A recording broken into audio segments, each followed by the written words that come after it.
Hey, you guys. Hey, Miss Queen Libra. Good evening and good afternoon.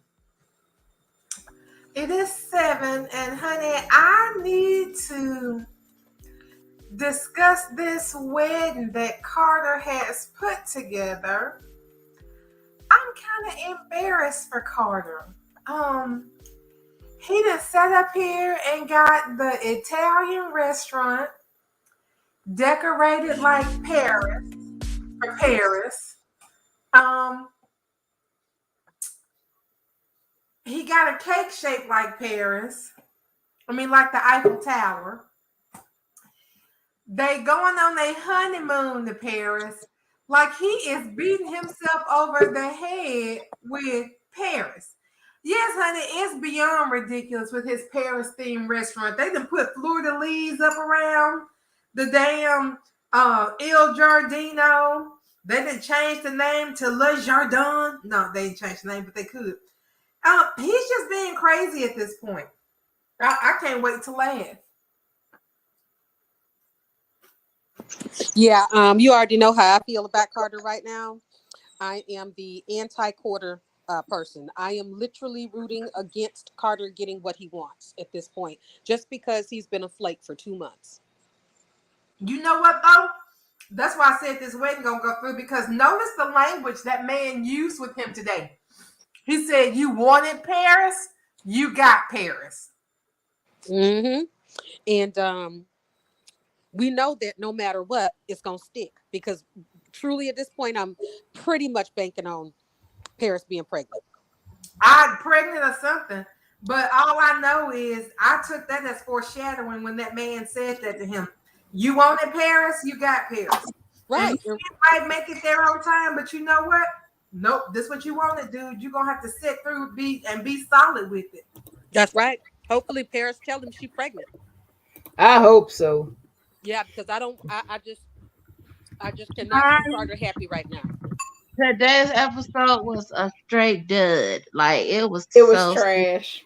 It was absolutely trash. Oh my god, I'm so disappointed. I stayed out all day today. I get home at 6, just like 6 o'clock.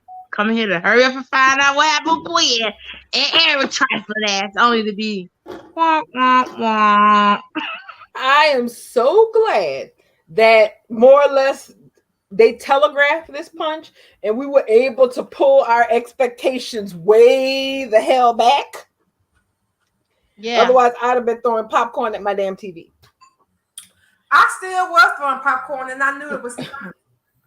I was warned I was still cussing, because what was the whole point of these past couple of months with Quinn sitting up here at the office fighting her feelings for Carter while Eric has been dicking around with Donna? He wasn't even trying to make the marriage work. He already tapped down and gave up. So what was the point of this whole past couple of months with her trying to be the good and dutiful wife, his ass out here getting honey rub downs on his pickleballs?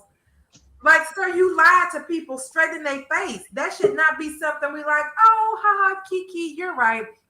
I do love this other guy. And you are probably better off with Donna. Oh, haha, he let us go off into our separate sunsets. That's some bullshit. Yes, it was. Especially because here's the thing. I do not have, hey, Reginald, I have nothing against people being mature about the dissolution of their marriage. It happens. All breakups aren't, vases being thrown and women pulling each other hair out and men getting kicked in the balls. It doesn't always have to be like that. Where I have the problem with this is that the logic that they wrote and what Eric said was complete bullshit. Sure is. Sure was. That whole episode was bullshit. It was bullshit. It was bullshit because you heard what he said. He said basically that the more that Quinn tried to work on their marriage, something that he requested, the more he pulled away from her and turned to Donna. Right. The more she worked on their marriage, the less he wanted her. I was like, I know you did my ass today. What kind of bullshit was that? I felt like, ooh, so we just gonna dig the grave. Apparently. And then it busts up and said, "Oh, hey, Stefan," and then busts up and said, "We were meant to be until we weren't." What kind of a fuckboy line is this? I was done. I was like, held his head on the water till that ring stopped beeping. I was done. I said I would have bounced that ring off his head. I'm sorry. First of all, what does that signify? When she told him that meant something. When she said, "I'm gonna keep the stone," what did that mean, you guys? Keep the what? Oh, you mean keep the what? Keep her diamond engagement ring? Right. She said she's gonna keep the diamond. She gave him back his right. ring. So she gave him back the wedding. She took off the wedding band, right? But she kept the engagement ring because, well, yeah. Why shouldn't she? That ring is like 10 carats. I'd have kept that shit too. I would have given him a damn thing. Y'all, that's it. That'd be something else. Cause they ain't just gonna put that out there like that. Like, is that gonna come back and be her light? Is that gonna shine a light on her and make her remember what happened and make her strike up her old queen? Like, this mother. Nah, look, I'm still holding out. I'm not. I am not. We have been on drinks the day after. We've been pretty good with our guesses for the most part. We have a much higher hit rate than we have a fail rate. Yeah. So on this one, though, I'm just gonna say that this was a fail because Quinn even said, because here's the thing, the acting was good. Okay, McCook delivered, Sofa delivered. They acted that scene very well. Mm-hmm. But the problem was that Quinn touched on the fact that, you know, she's like, I've been doing everything in my power to try to make this work. And she really has. It was the makeup for me, for her. Well, yeah, they had her with the whole, you know, pseudo runny mascara. Well, that's what she had in the Bridget didn't even say that. Bridget was just like, crying like Viola Davis. Bridget was like, "Can I get the hell out of here, please?" I was with Bridget, and the only aggressive thing Quinn said that I 100% endorsed and wish she would have followed it up was when she told Donna to shut her damn mouth. Yeah. Because I'm sorry, I would not have dared to breathe had I been caught in that situation. Like, well, Quinn, it's like, girl, shut up. Shut up. You're standing here in your drawers. With her panties on. And then Bridget was like, what the hell did I just walk in on? So this cannot be the end, you guys. Like, Summer is not supposed to be this big flop. Like, they supposed to do the best, the hottest shit during the summer. It's supposed to be, you know, people flying off the cliffs, and it's just, you know, taking dives out of helicopters to be continued.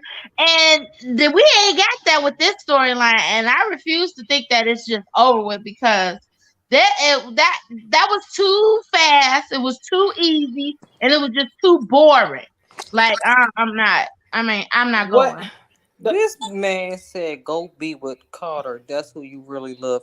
I would have said, "Bitch." So the whole time, these last couple of weeks, your ass been sitting here pickling around with Donna. You could have just told me this shit. I could have ended this shit by now. This has been months, Stefan. This has been months. Eric been fucking this girl since November, and he had the nerve to tell Quinn today. I really understood it the other day when we had the conversation about Carter.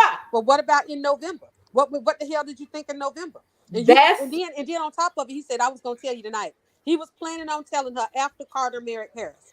Exactly. Yep, exactly. That's why I call bullshit on dialogue, because my first thing is like, bruh, you knew that there was something real between Carter and Quinn last year when you put when you couldn't deal with the fact that your dick didn't work anymore and you wrote her a permission slip to go sleep with Carter. Right. Okay. You knew that last year. And you're gonna say on warning when he gave him the slip, y'all can go have sex, but just remember that's my wife. You can't. Right. He sure did. Exactly. So but none of that comes back to roost, though. None of that comes back to roost. The gaslighting is real.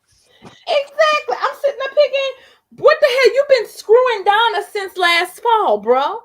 So what the hell are you talking about? And you're saying last night I realized it. So what? So you were just porking Donna November, December, January, February, March, April, and May with no idea why you were porking her, and then like a light bulb last night, you figured it out.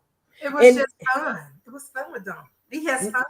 It's easier. Well, of course, things he are was gonna easy. let it go all the way till he went on ahead and married her. He knew when he was getting married. He knew all that shit. And he did not say nothing. He was waiting till it was the absolute last minute so she could lose out again. Exactly. And that's the whole point. He not trying to do anything that's going to help her. And that's my only problem. He only wants to make her look like a fool.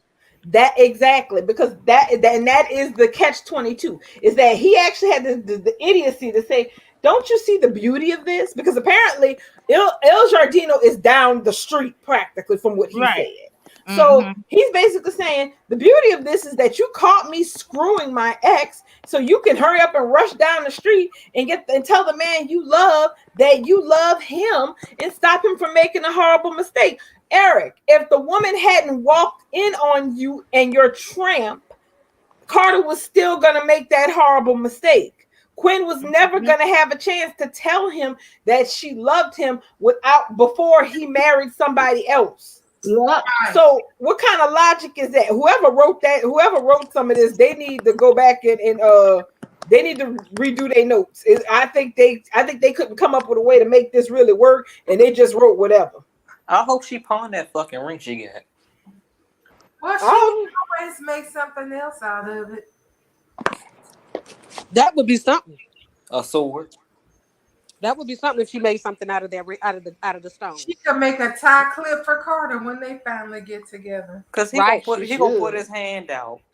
And she was like, can I keep the big ring and you just take the small one? He was like, okay. I wouldn't have asked him for a damn thing. He would have been lucky if I didn't tell him run me your wallet after this bullshit. Give me everything you got, your cash, your cards, and give me your ID just because I want to make you go to the damn DMV, you bastard. Right. But I'm petty. So. Y'all people owe me.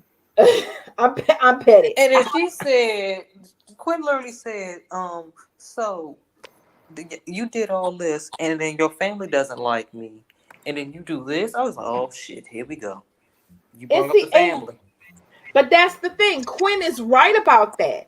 She basically has been trying to not just be a good wife. I mean, the whole affair thing notwithstanding, she's also been extremely open to criticisms from everybody in Eric's family. Not just his kids, his exes, his ex's sisters, and all of this other crap. So I was like, yeah, so she basically didn't. It's like most people have enough trouble when they're just trying to make their marriage work on their own. Because let's not forget how we got here.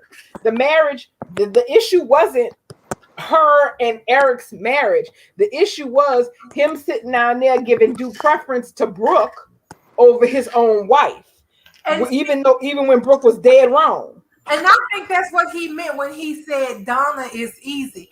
He knows Donna is never going to do or say shit to get herself involved in Brooke's business because Brooke then Ben snipped her sister's balls. She got everybody's testicles in a silk purse. So Eric Brooke can wild out and cheat and do whatever she wants, and Donna will never say a peep. Whereas Quinn would be the one going, okay, you see what this heifer doing, don't you? When it was me, she was all up in my face about what a horrible person I am. But here she is on infidelity number 6,724,987,000. Donna's never going to say anything except for, well, Brooke needs our support. And that's going to be it. Pretty much. Oh, Can got kicked.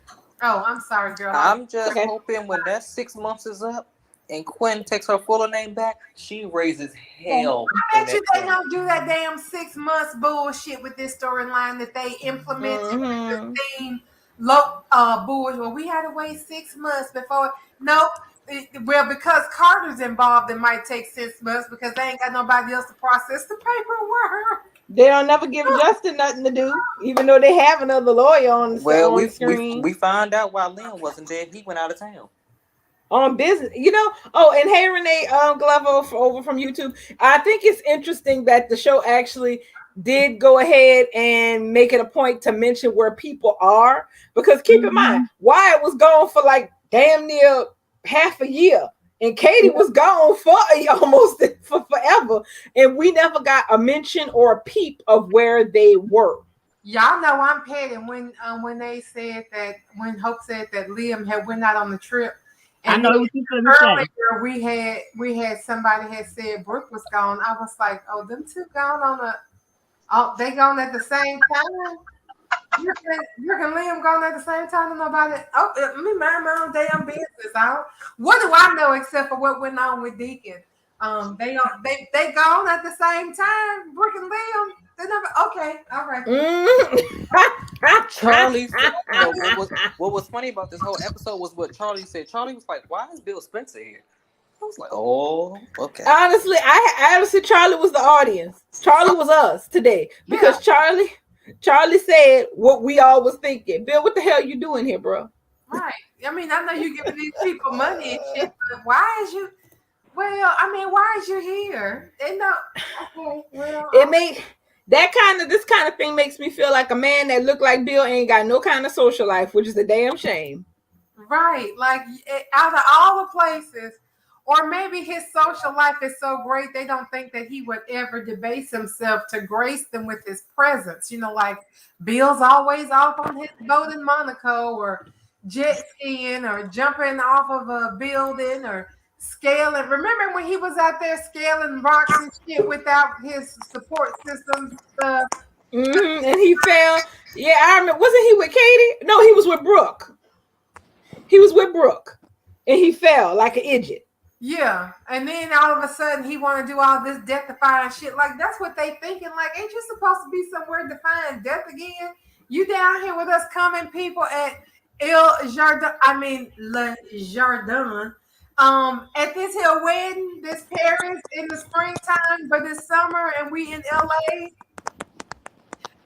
And I was like, doing? also, Sam. I think that's Sam. Yep, she tap dancing. Yeah. So yeah, I was like, what the heck? I'm like, okay, and also, can I just say that as far as the switch gears for a minute.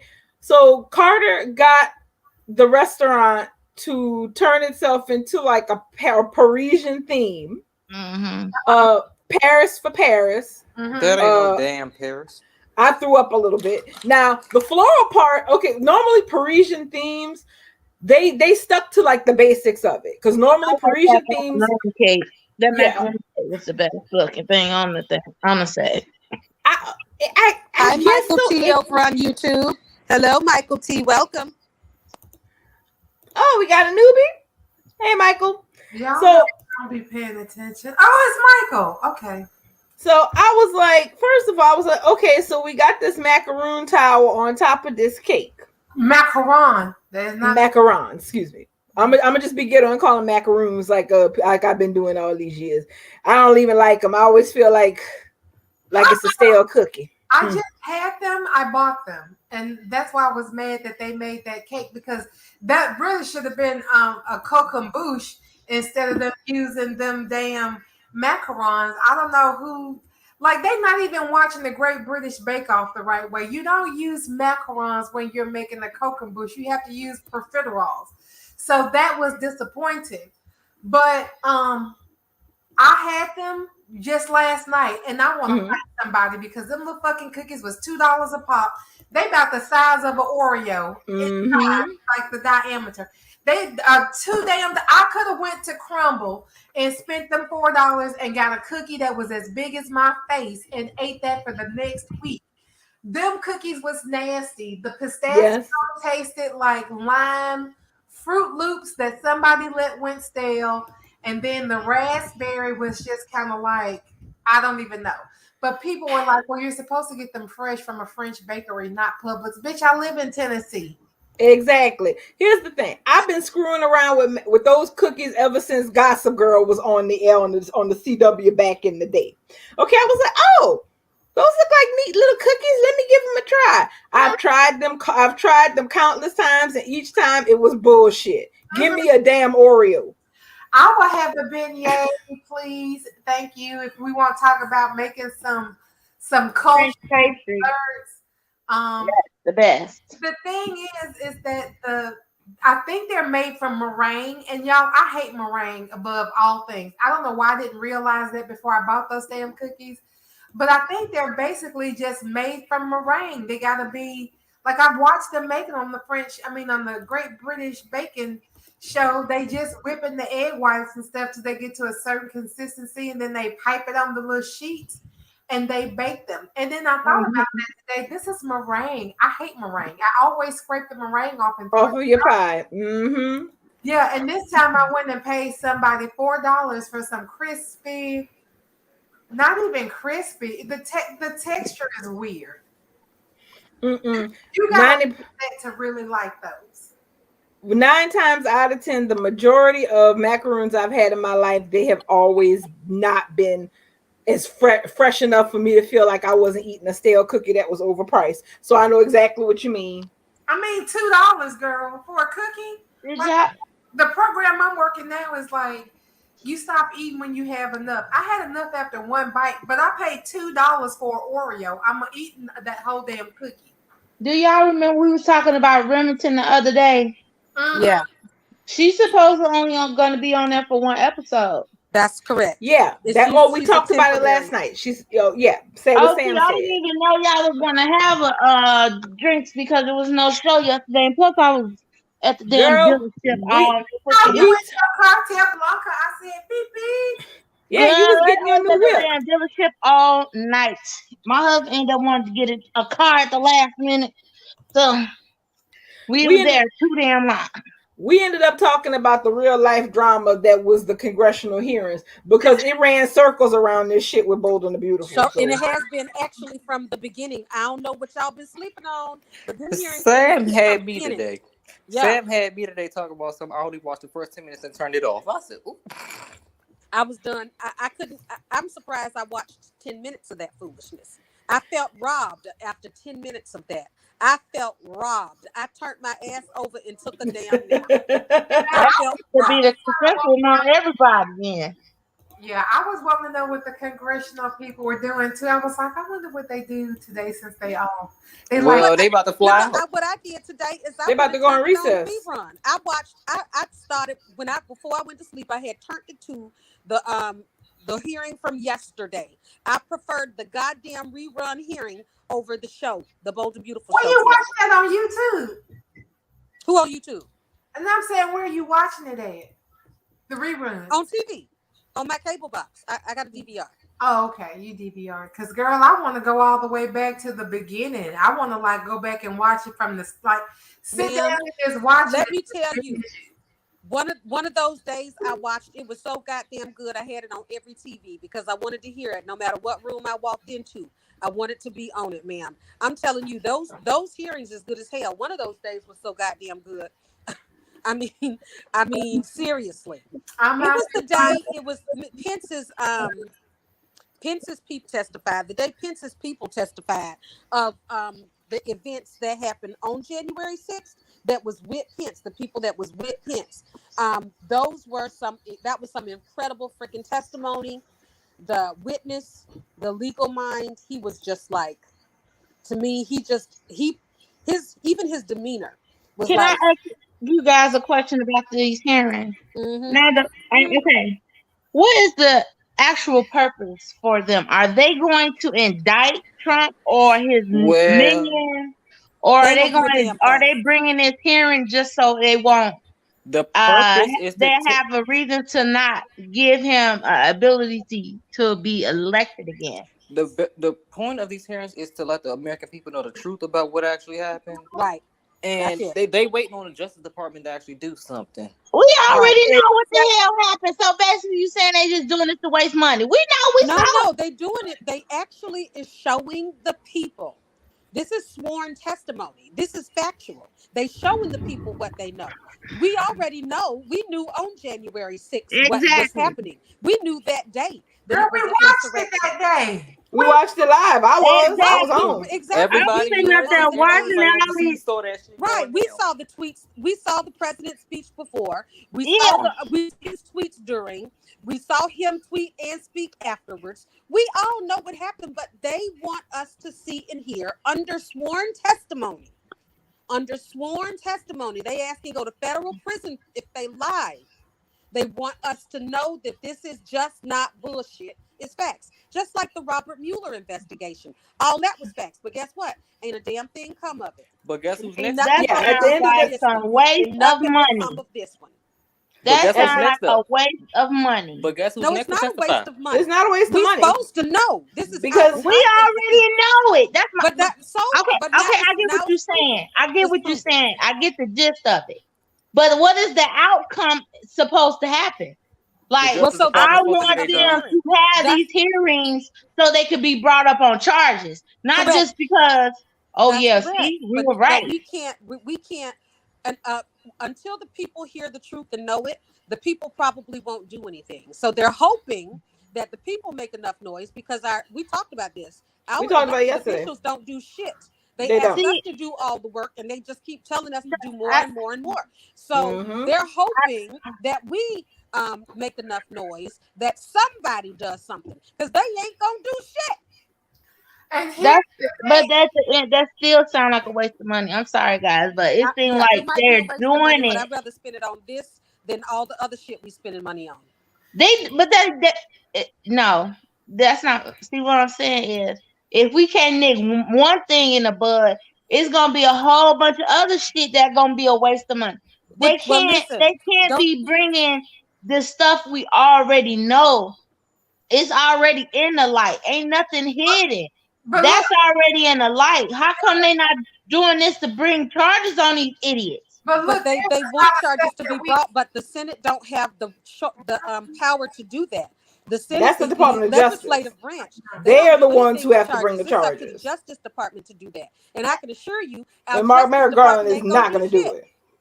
But we also saw stuff that we didn't know. Like we didn't know that Trump was trying to choke this man out in the car. Oh yeah, they With said throwing that, dishes. they we said didn't that, know they he said was this, throwing dishes. We didn't know that he was trying to take the wheel literally while people were trying to drive his ass to safety. Not to mention the fact that they knew that the people at the rally had weapons, removed the metal detectors and didn't take them away from him because he said, well, they're not here to hurt me. Yeah, So we didn't know that stuff. We didn't know he wanted the metal part was gone. So that's a lot of stuff Yeah. that came out that we didn't know about. We didn't know that Mark Meadows, well, we probably could have guessed that Mark Meadows said that like he didn't give a fuck, but that girl was like, well, when we told him what's going on, he really didn't even respond at all. It was a non-response. Right. All that sound like is stuff that go on top of the bullshit we already knew. and now That the stuff Secret coulda- Service, and now That the Secret stuff could have Service came agents. out. That stuff could have came out after charges. But all I'm saying is, okay, all that stuff we already knew about. It still ain't gonna stop this fool from running in 2024. It ain't gonna stop all these people who done got all this stuff done on the Capitol illegally. Ain't too many of these people going to jail. All these good old boys, all these good fine people, ain't nobody going to jail for that shit. I'm gonna put it to you like I get what you're saying, but I'm gonna put it to you like this. This is the problem. The thing is, most of us with sense already knew what was going on when it happened. We knew from the second we saw it over a year ago that it was deliberate. This was no accident, and that the people behind the scenes had something to do with it. Okay, and all the interviews that people were doing with legislators like Clyburn, who wanted an explanation for how the hell these people were at his second office that really nobody who doesn't work in the Capitol knows about. They didn't go to his main office. They went to his second office further upstairs. Why would they go up there looking for him and not to the office that has his name on it? There were all kind of different things that were said by the people who were in the Capitol that let you know, yeah, this looked like this an inside job. But here's the thing. If you told me that Trump was on the grassy knoll and took the shot at JFK, my ass would have believed it. Why? Because the bastard's evil.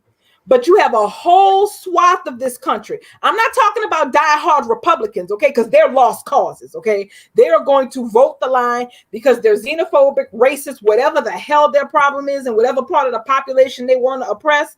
If they think the Republicans can give them that, they are going to toe it. But you have a whole huge swath of the population that is smothered under apathy. They don't give a shit about anything. Nothing. Not on the left, not on the right, because they feel like nothing that is done changes anything. That is who a lot of this is for, to try to get those people, even if the Justice Department doesn't file charges, to get them to see and understand, hey, this is how close we were to losing this entire little experiment called the United States. So if you're apathetic, if you're apathetic and you don't give a shit, and believe me, people 18 to 24 don't give a flying damn about none of it. They be the main one talking about shit and they ain't doing nothing. They be the Twitter jockeys. They be the ones who got so much to say on social media, but will not show up in the booth and be mad when things don't go right. That is who a lot of this is for. That for the people who are so disengaged that they don't give a shit about left, right, center, or nothing. They just don't care. Yeah, I ain't even blaming it on the people no more. No, I don't know. That's the thing. I'm not mad at them. Yeah, I'm not. I'm not. I can't be, because I am at my age, and like you said, voted every time. I ain't got shit for my votes. Me neither. Nothing but worse off in my position. I'm not getting it. Things ain't getting better for me. Things aren't getting better for my family. So things seem to be getting worse for me and my family. I can't blame people that's basically saying voting don't change a damn thing. No, because that's what they've seen. Not for the better anyway. Exactly. But that is what broken. It is. The two-party system in this country is terribly broken. Unfortunately, that is the strategy that the Democrats are taking by doing all these sworn depositions, interviewing all these people, and making them say under oath what really went on that day. My thing is like I said yesterday, I don't really pack hard I hate the Republicans and I don't pack hard for the Democrats. I'm just going to choose the side that might not get me killed. So that's basically, more or less, that's basically what the Democrats are doing. They're trying to show how dysfunctional and completely effed up everything on that side of reality is, to the point that hoping at the very least it'll either convince you or maybe scare you into actually getting up and going vote in an election. But the problem is, it's like Sam said, those of us who've been voting all our lives, most of us ain't got a damn thing for the votes that we did cast. So good luck to them hoping that damn strategy works. I hope it does. I hope this does get people engaged who previously weren't, and they realize that yes, they need to pay attention to what's actually going on around them and not be apathetic about it. But the problem is we're not getting results for the votes that were casted, so I can't even tell them nothing. You got damn right. For real. Because now the chairman said at the end, he talked about something. Now we want to speak to Trump's detail that was there that night, and then the dude that was there in the car said he's want to speak, and I was like, oh shit, here we go. If he actually almost choked your ass out, you better speak up, because that shit is now out there. Now people looking like, oh, how the hell you let a 76-year-old man almost choke your ass out? No, old people got the old people straight. That's right. I would have clocked his ass in the damn head. Sit your ass back. Okay, that's enough on the politics. Exactly, because this is gonna be a miserable ass year. So let's get back to this miserable ass show. Yeah. How did we even get? Oh yeah, we was talking about the drama. Okay, so this storyline lacks drama. I think that Bold think they did something and surprised us and popped up with Eric been cheating on Quinn with Donna. It was quite a disgusting twist. And I got absolutely no satisfaction out of that arm of the story. And the fallout, I'm even more disappointed with because there was none. Not to this degree. Hopefully, Dollar Bill convinces Quinn to stick it to Eric and all the Forresters, because other than that, it was a whole big waste of time. So we're not going to talk. Getting Quinn and Carter closer together. It actually just made things worse for Quinn and Carter. We're not going to talk about how Grace got there last. Twisted. I don't understand what they're trying to get out of it. original, I was glad that Grace did show up, even though she had not changed her mind at all. First, I will say I was really digging that 50s swing coat dress thing that she was wearing. Yes. I was really digging that. I like that. I was like, all right. I was like, that's kind of like a 50s coat dress. Okay, I could see that. I like that. It looked good on Christina Critch. But I do like that she's being consistent. Even now, she's trying to get her daughter to understand, and she said it exactly like it needed to be said. She told Paris that man is running from something. Yep, I love that. I love that she And said that something those was words Queen. because that's exactly what he is doing. And for someone to be mature enough and standing on the outside looking in, she needed to say them words to her own child. And I'm glad she said it. But she ain't hearing it. You know, she No. gives it to her plain and simple. Like, girl, don't you see the signs? What is wrong with you? No. You know, she told her like that. She can't hear. She can't hear. She blinded by it. She blinded by what she wants. You know, Bubbles had me cracking up talking about something. Then they gonna walk Paris down the aisle. Not to mention, she said, "But Carter's gonna be my husband and the father of your grandchildren." My eyebrow cocked up at that. I said, You see what's her body language when she said that? Mm-hmm. Now I don't know if Diamond did it on purpose. Excuse me.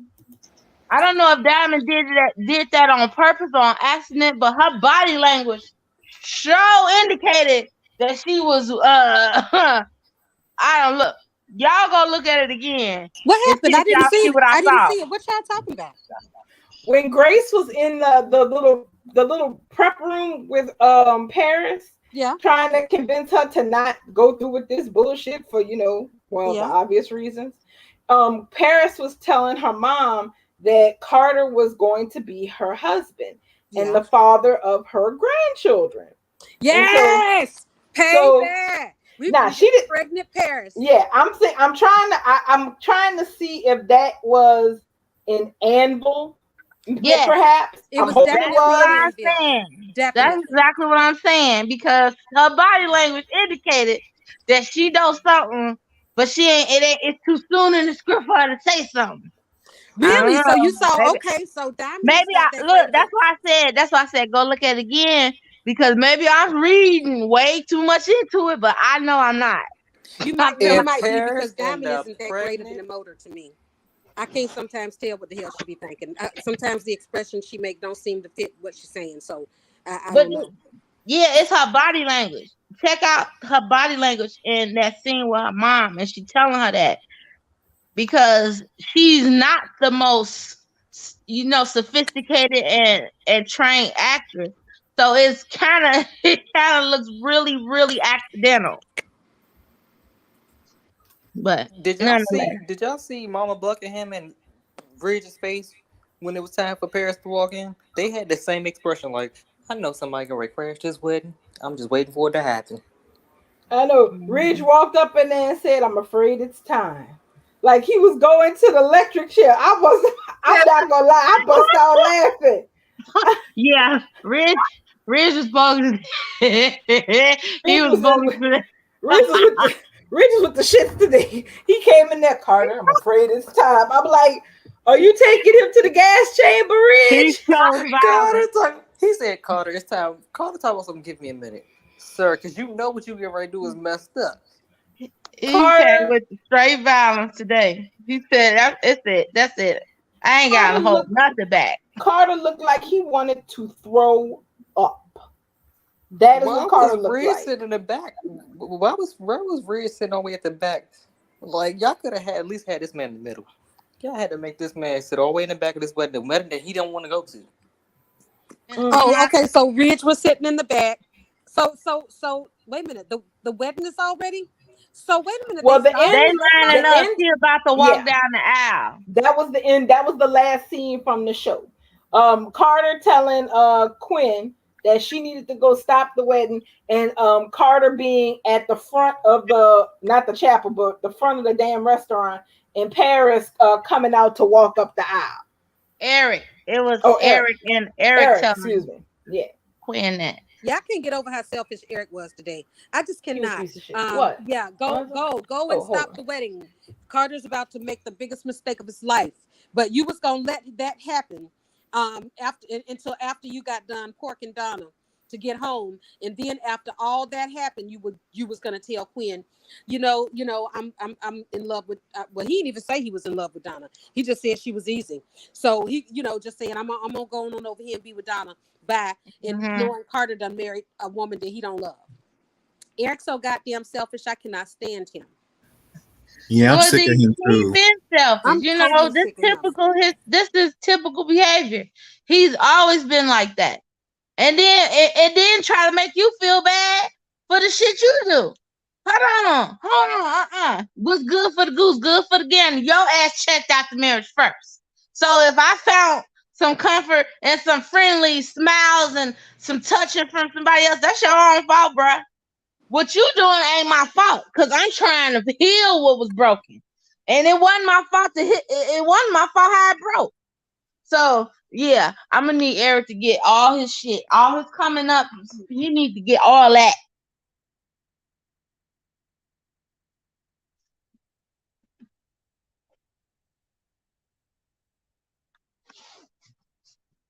Hello? Did everybody get muted? Y'all got quiet for real quick. What happened? Why everybody muted? Something happened? Everybody got muted and kicked out. He talk about he gonna tell Quinn, I cherish the moments that we've been together. I would slap the hell out of him. That dried up Reggie need to shut up. Yeah, but Quinn and Eric been married a long time. Mm-hmm. Quinn and Eric been married a long time for soap opera standards. Period. Yes, they have. 6 years is a very freaking long time. She can whoop his ass. That's what already happened. She may be crying now, but then Carly Park be like, remember what he did to you? Whoop his ass. Get him in court. Yeah, it's just really been a disappointment, the whole thing for me. And it's been such a disappointment. I was disgusted on watching the rest of the show today. When is Steffi gonna be back? July 4th? That's what I've been asking for the last couple of days. Like, can you hurry to bring Steffi back? They saying the 24th, but Kelly's supposed to be on. Wasn't Kelly supposed to be on yesterday? Well, maybe it's tomorrow. She'll be back sometime next week. What is Kelly gonna be doing on before? What's the date? We getting Steffi tomorrow? The 27th. Is that the 27th of June or is it for July? It must be July, because it's already the 29th of June. But they back an episode because of the yesterday. I don't know. Well, I just hope it's soon. I do getting too. Really bored. I know she was supposed to be on for July 4th. So who knows? It might be now July 5th or 6th. Yeah, right. The pushing and the preemptions. Mm-hmm. I thought Steffi was supposed to originally be back on the 30th, which is tomorrow, but I don't think that's gonna happen unless they skip what's fixing to happen at this wedding, and we for some reason go over to Paris to see what Steffi and the Munchkins are doing. Anytime there's a hearing, the episode from the day of the hearing will indeed and in fact be played the following day. Nobody will miss an episode. Because this bullshit just needs to end at this point. Can we just have Steffi back, please? Right, because I could care less about at this point. I could care less about everybody else in LA. I'm sorry. I mean, at this point, I do love Quinn, but I can't even root for Quinn and Carter at this point. I cannot. So, I mean, what am I sitting here for? What am I watching for? Am I watching Quinn to do what? Nothing but, just be okay with being cheated on for half a year and, pine for Carter now. No, I'm not interested in seeing that. So yeah, Jackie need to hurry up and come on back and bring the Finnegans, because the rest of this stuff is just for the birds. The hashtag where's Lee to come back. Carpet, she was talking about how long she'd already been back, because she was already gone on maternity leave much sooner than we had anticipated. I think she went in April, if we're doing the math right, because she said she's already been gone for 2 months. And so she's been back for, I guess, a week or two or whatever. So we might be getting it sooner than what we really expected.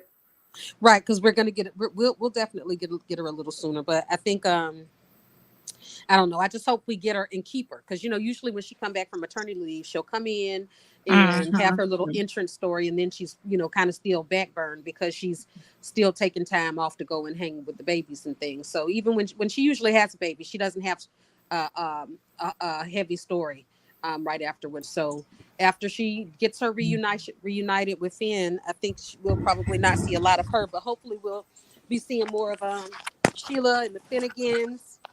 Shit, I'm And pushing Lee, people out of the way Jack, again. because at this point, the Logans and the Forsters hold absolutely no interest for me.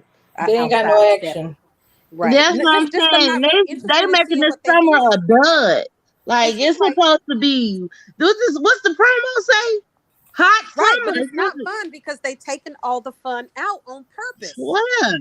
I don't get it. Why would they have a woman catch her husband literally in the bed with a thought, and we don't get hell breaking loose? How is this possible? Because Especially when that woman realize that she's in love with somebody else too. But that's not the point. She loved somebody, but she was working on her marriage. She was honoring the damn marriage to this. And not only that, she was honoring that shit. Eric and knew she gonna walk away just like, oh, okay, well now I can have Carter. Fuck that. I'm gonna get Carter in. I'm gonna drag you down. Eric knew she loved Carter when he was when he offered to be her cockhoid. Exactly. So I'ma need that whole awakening bullshit just be what it is, some straight bullshit. That was an excuse for him to just go ahead and be the asshole that he always is in his relationships with women like Queen.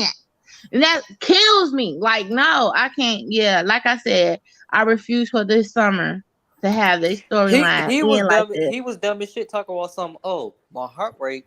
Bitch, look at the damn ring that she put on your ass, stupid. And then Bridget was like, the ring, stupid.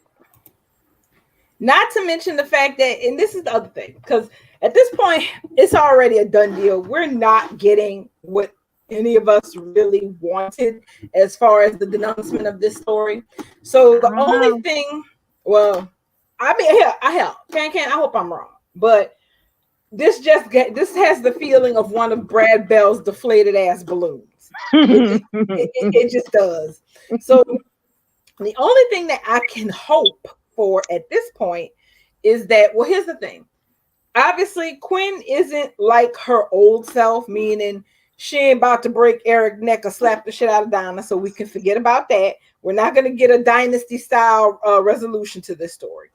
So what I can only hope for is that regardless of how things go for her and Carter, because I'm gonna still keep my marker on Carter and Paris not getting married and Quinn and Carter not necessarily ended up together right after that wedding. Because part of what I think is going to happen is Quinn showing up and saying what she is saying puts Carter on the spot. Mm-hmm. So he can't really, because this is the thing. This whole game he's been playing with Paris has been a game of lying by omission and sidestepping questions when he's asked them. Okay. So, but Quinn showing up the way she's going to show up before they say the I do's and saying that she loves him. All Paris has to ask point blank is, well, Carter, do you love her? Because he's obviously going to hesitate. Whatever Carter does, it's not going to be clean. He's going to ball up his fist again. Exactly. It's not going to be clean, and he's going to hesitate. And the thing is, that moment of hesitation, in my opinion, will be enough for Paris to realize that her mama was 100% dead bang on point right. And even if Carter wants to marry her, she's not going to option to marry him. So that's what I said. Right. So we're gonna have 3 single people leaving that venue one way or the other. Now, if Paris is knocked up, hey, that's bonus points. Because that's a complication for Carter that he gonna have to deal with and his ass deserve it. Correct. Correct. You damn sure do. But so listen, I- so when was the last time he was with? He it's been a while since he was with Paris. That's the thing. If she turns up pregnant on paper, the way that time has been, kind of passing, he blew her off a while ago. It was, I mean, of course, we know time slowed down significantly because of, the Finn getting shot and everything having to do with Sin and Sheila and that whole storyline. But by now, if she was pregnant, she would have definitely at least missed a period, or at least been on starting with real early pregnancy symptoms, because it's been a while. And Bo been a don't while. waste time with the pregnancies. They'll No. have a couple have sex on Monday, and on Friday the couple, the woman will have nausea. So they don't really play with the pregnancies. So she gonna have to have sex with Carter again soon, or Zende soon, and then we hear a line where her and Carter had slept together off screen, because Right. the father of he gonna be the father of your grandbabies one day. That literally is an amble. Because that's the thing. Carter and Paris slept together in March. It's June. If she was, I mean, and I know that's real time for us, but even in bold time, that's still more than a couple of weeks. So if she was going to get pregnant from that, she would kind of have an inkling by now. The other flip side is that they pull a Lope. Remember, Lope rolled around on the cabin floor and Hope got pregnant, and then when they went to go get married, the truth came out about Bill, lying about him and Steffi still carrying on, and then Liam ran off once Wyatt, finally fessed up and told the truth. But then Hope found out, like around the 4th of July, that she was pregnant. So in the last 2 days, the last 48 hours, there is a question mark of whether or not Paris and Carter were sleeping together for those 2 days. If they were, well, then that's enough. Quendo told his dumb ass to wait. He ain't listen. That's his fault. Exactly. Him trying to run away from his own feelings so fast is what's gotten him into this, and gotten him in this position of either having to give up what he wants or completely humiliate that girl in front of all those people at the altar in a fake Parisian setup in an Italian restaurant. That's 20 types tacky. What I'm hoping for after this goes down is that obviously Quinn and Eric are going to get a divorce. If they pull the annulment card, I'm gonna just roll my eyes so hard. But I'm hoping that once everything cools down, that Quinn can be pragmatic about her divorce. Not in the sense that she wants revenge on Eric for humiliating her or treating her like shit, though let's be frank, he deserves it. But I just mean pragmatic in the sense of like Denzel Washington saying, I'm from around the way, I'm leaving with something. Right. Okay, at least. And say, look, you know what? We're getting the divorce. We're over, and that's fine. I agree that we're over, but I don't think that I need to be walking away from this marriage with nothing but, what I came into with. I think I should get a little something for these years of bullshit that I put up with. Your ex-wife. The money that she made his ass. Exactly. My company has helped made you money. It has made your company money, and it's made me money. It's been profitable. But I also think I should get a little severance for having to put up with all this foolishness that I didn't put up with since 2016. I think I'm due a payday for that.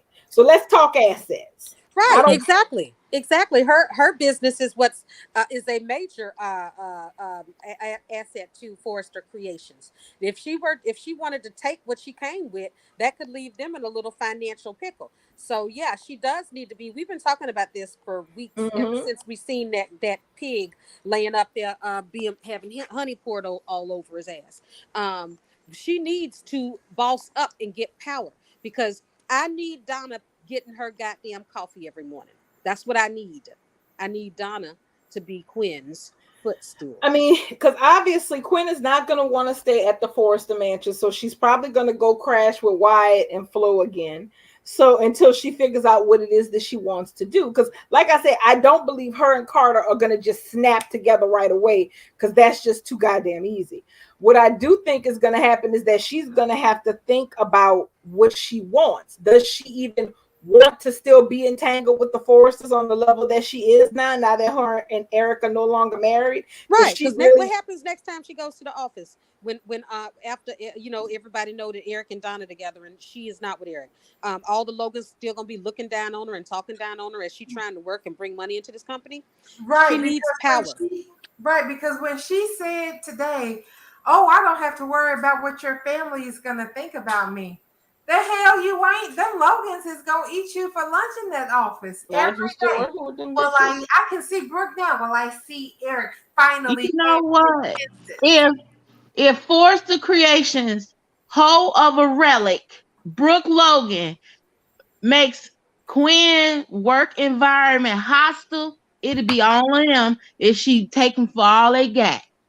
But is we gonna get that because it just appears like the writers just not trying to give us any Quinn. They're trying to make this so amicable because I'm gonna look at it like they doing it as a slow burn. Let's look at it like that because it just doesn't make sense. It's just too much build up for this just flop. Exactly. But the thing is, the problem is that I think they have like tunnel vision, and I think that they in their heads they're just trying to conclude things with Quark as quickly as amicably as possible so that they can swing back to Quarter the story they want to tell. But the problem is they've done so much BS with Carter at this point that people kind of looking at him side eye like, I don't even know if I want this no more. Exactly. That's where I'm at. Because it's time for Quinn to give him the divorce papers again. It's time for her to get them divorce papers, put in a settlement agreement, and get his shares. And that's what I mean. The problem is that and I agree with Amaya, the whole point of this story was to end Quark so that Quarter could happen. But now you have two distinctive set of viewers, and one side is looking like it's a lot more populous than the other side.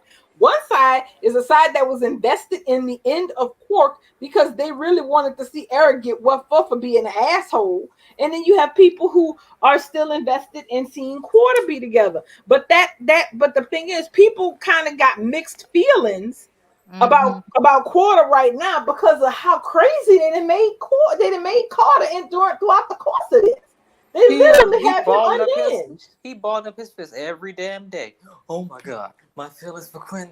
Oh my God, my feelings for Paris. Y'all mark my words, and I tell you. Y'all mark my words. It wouldn't surprise me with Eric Poole or Eric in 2005. Like, he will do this shit and will be happy and just act like he just happy-go-lucky to run off with Donna. And now that Quinn finna go after her destiny, he finna watch. He gonna come barking right back up that tree, trying to do some shit like he used to do to Stephanie. Like, I'm just not satisfied. No, on that part, I don't think so. Because today felt really final. I will say that. That's the one part that I think they got right, was that today really felt like a final as far as Quark and their romantic possibility. One of the biggest problems with Stephanie and Eric was that no matter how many times Eric acted like a dick, the show never invested truthfully in giving Stephanie a love interest that could go somewhere. Like, you had Massimo, but Stephanie really wasn't into Massimo like that. Also, you had Clark too. Exactly, but these were all men who they were kind of like placeholders until whenever Eric wanted to wander his ass back and start sniffling around Stephanie's shoes again, and because his latest dalliance with whoever he was screwing around with blew up in his face. And the thing is, Stephanie, even if these men liked Stephanie never really loved them back in exchange. So. And I always felt like that was one of the worst things that Bold ever did. They never gave Stephanie a chance to really emotionally, not really. But Quinn doesn't have that problem because she has been with other men. She has had sincere feelings for other men, and she sincerely loves Carter. Now, the problem here isn't Quinn. The problem is Carter and the mess he's made of his life Now, because up until now, that's what the whole thing has been. That Quinn's life was in such turmoil that Quarter couldn't work. The no BS course. Sorry. It's okay. That there was not that they couldn't work, but now it's Carter's life who's gonna be a damn wreck. And that's why they can't work. At least that's my guess anyway. But he did it to himself because he just Yes, had he did. he just had to get married today. We get married tomorrow. Exactly. Exactly. I need this. What I I'm, need what, this. what And I'm everybody tried to talk him out of it because he was being dumb, but he needed it so bad. Reed So tried 3 times within the last couple of days. This fool ain't listening to nobody. He said, "I ain't getting no younger. My pimples are gonna dry up." I yelled there. I was on Twitter. I said, Carter, freeze your sperm if you're that worried about having babies. Eric is out here swinging dick at almost 80, and they not one time said he's been concerned about. The only thing Eric was concerned about, he said, was being alone, and we know that was never the truth. But if he can be out here slinging pickleballs at almost 80, I don't know what Carter's concern is. Like, who raised you, sir? Definitely not. That's what we need. That's what they They need. never had these That's kind what they of need for forms. Carter. They need to have his parents come in. That could be a storyline for him. Right. Why y'all raise him like this? What's wrong? He ain't listening to nobody. But at least Marcus is married to Maya, and Marcus didn't go all crazy to get married to Daisy either. It just happened kind of organically after, she broke up with Thomas for lying to get that damn stock. Hey, that was the same thing. Reach was just sitting over here today like, sir, stop trying to get married and listen. For once, you don't. Women always end up somewhere else. It does. And so that's my thing. Because the thing is, the summer is going to have to consist of something other than Sin and their reunion in Tridge. As much as we adore those things, they cannot be the whole show. They have to have other stuff going on besides them. So we still got the outstanding issue with us not being quite sure what the hell that little drop about Bill was. We don't really know what the hell Ridge's crazy ass is going to do. Though honestly, Taylor too good for him, and I don't give a damn about Bridge. And we still have that supposed promise of Thomas having some type of a romance. I'm going to be on hold for that and see what happens. And we don't know what's going to happen with. So this whole mess with Paris, Zende, and Quinn isn't really over. And Carter, it's not really over because those people are not getting married, but that doesn't mean that those couples are going to naturally just fall together. But what I'm hoping for is justice. Even if the story don't want to give me nothing else. Oh yeah, and Deacon is supposed to get a romance too. We got Jack coming back, and What if it's y'all, Quinn? huh? What if it's Quinn again?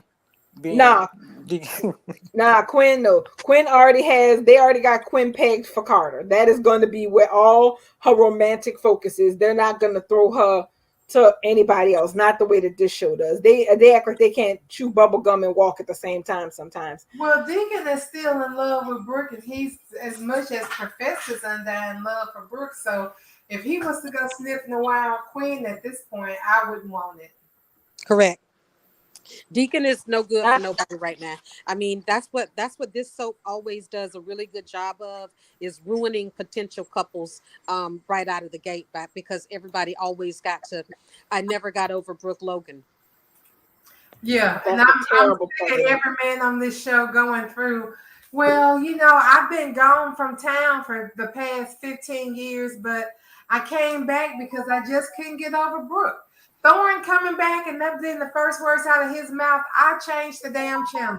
Sir, you mean to tell me after Macy, who was your soulmate and Darla, love of your life, you still couldn't get over Brooke? Like, what the hell is in her drawers? From 25 years ago. Right. You done had a whole ass family and a child and became a whip. Like, did you lose your mind when you lost your family? Because I don't really see Brooke as being the one that got away for you. Like, what is this nonsense? But that was crazy. Yeah, so they do a really good job of ruining any potential story. So we have to guard with our lives Jack Finnegan, so that he doesn't always have to be in love, have to fall in love with Brooke and never get over her.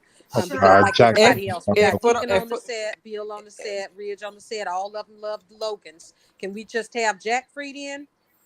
Can we Not have if him? she ever sees I mean, it's Brooke like we spill can't have. water on herself. It's over. If she ever spills a glass of water on herself while they out for dinner, that's it. Jack's been marked.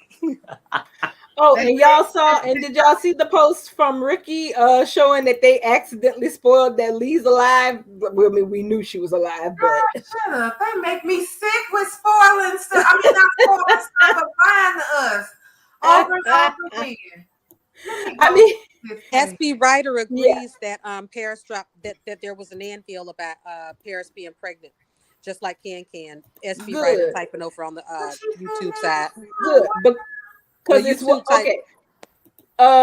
So the Bold and the Beautiful Instagram account, I think they posted like a congratulatory picture with for John winning his first Emmy, and they had a shindig at the on the set, and they even had like cupcakes with his picture on it. And the problem is, there's a picture with the cat with part of the cast in it, and one of the people in the picture is Naomi. So it's like, wait, bro. Yeah, we know y'all wanted to celebrate, and that's fine. But why did y'all post the picture of the party with Naomi in it, basically telling us that she is not smoke on the water? She's very much alive. And filming. With Casey lying his ass off and filming too. He tried to lie, but the lie didn't work. I didn't. No, I Y'all mean, don't call Casey out on Friday Yeah, we all about knew because he had said in his when he went from Louisiana that there was going to be a presumed death, but they not really did. exactly. And most of us pretty much figured that was probably Lee. So, but now with that picture floating out there, we have confirmation that Lee is in fact not singing with the angels. She is somehow, some way alive. So hopefully Jack is the one who finds her, since he's the one who's going to come back looking for her. Once that Yes. car went into the water, she probably jumped out of the car. I can't wait to see old sexy Jack Finnegan. I love Ted King. I have fallen in love with Ted King just by watching him on YouTube. Lord. I have. It is fine self. I have.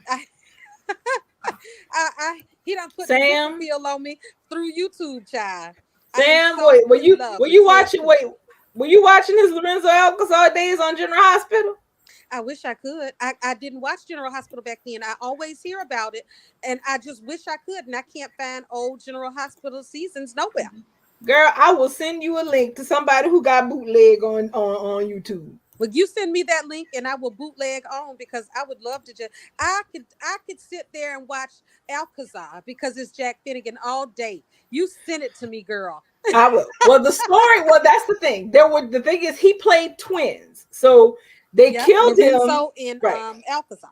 Right. They killed the first one. They killed Luis. Lorenzo. And then Luis. And then he came back as his twin brother Lorenzo. And then he got mixed up in this whole mess with Sonny and Carly and the panic room story. So the link I'm gonna send you to is gonna be to something related to that, because that's where you first start to see him on a regular basis in relation to that story. Yes. He is so sexy. I mean, and he's a mature, sexy man. So I can't even imagine how sexy he was when he was young. Oh, he was. He got girl. swagger and all. I mean, I ain't gonna lie.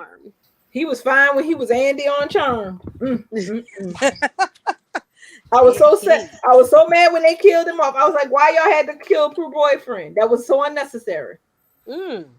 Yes. At least they kept the black man on Charm. I see he's been making the ladies swoon for a long time. After that Ted King hunting. A hot minute. So yes, I will DM you a link.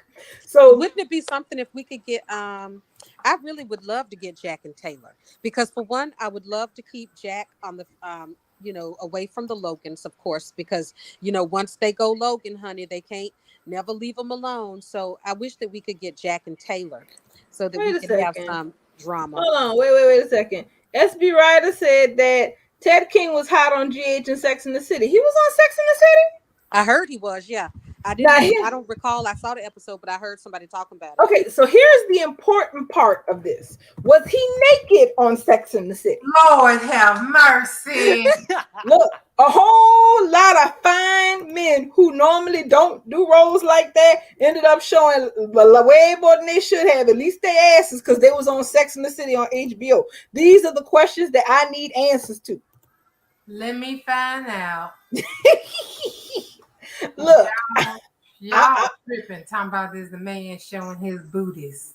Look, I got HBO Max, so all the Sex and the City is on there. So if I need to go do a quick rewatch of a show from God knows how, from an episode from God knows how long, that's all right. Fine. Well, girl, That's he fine. was on Prison Break, and I missed all of that. Yeah, Ted King has been doing big things for a while. I just tell He you, was not on Sex in the City. He was on The City, but he was not on Sex. And, oh, I take that back. He was Brad in one episode. Yep. That's why I missed it. Brad in one episode from 2001 called Time and Punishment. And in Time and Punishment, Carrie is happy back with Aiden, but gets a call from Big. Now she has opted for motherhood and society life. Charlotte wants to quit her gallery job and interviews potential successors. Samantha reviles Taxi Beats, but still lands in bed with Brad. I told you he'd be one of Samantha's conquests. That means the chance of him being naked just went up 50%. He's cocky. Declares she needs another intimate waxing, but accepts reciprocity. When Miranda strains her neck badly, wearing only a bath towel, she calls Carrie, who can't cancel her appointment, so Aiden comes to the rescue. The therapy is her first week off in ages. Carrie, blah, blah, blah. Anyway, so we are looking for Sex in the City. Season 4. Season 4, I guess. It's from 2001. Yes. Let me go over here to these people. Season 4, episode 7. So yeah, I will be popping into my HBO Max before I go get me a snack and seeing if there's anything to see, so to speak. I'm just gonna tell you right now because I'm fixing to go pull it up. Let's see. Oh wait, Amaya, what is the spoiler? She said that a friend of hers got a spoiler from Soap Opera Digest. I hope it's a good one.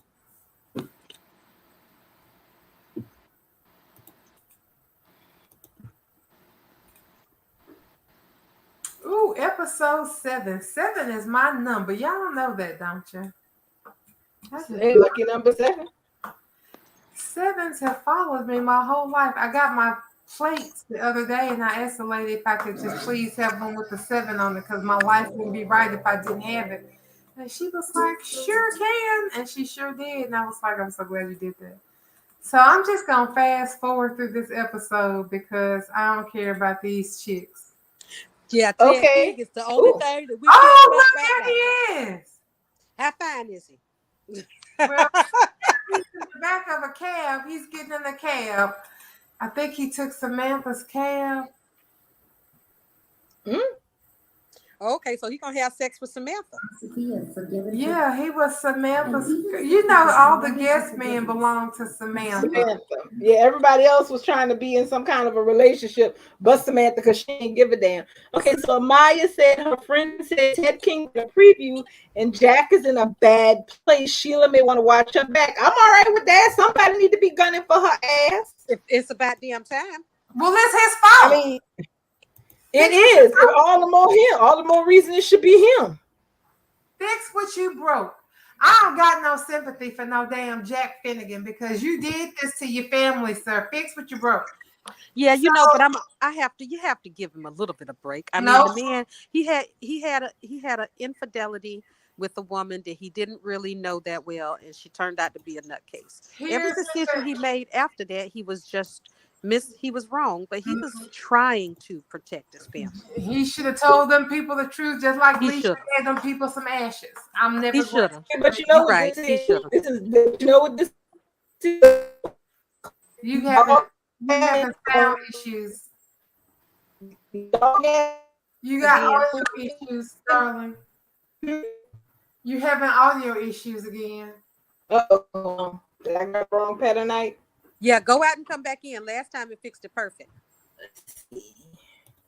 Oh, you know what? You switched something last time. Yeah, she finna switch something probably. Mhm.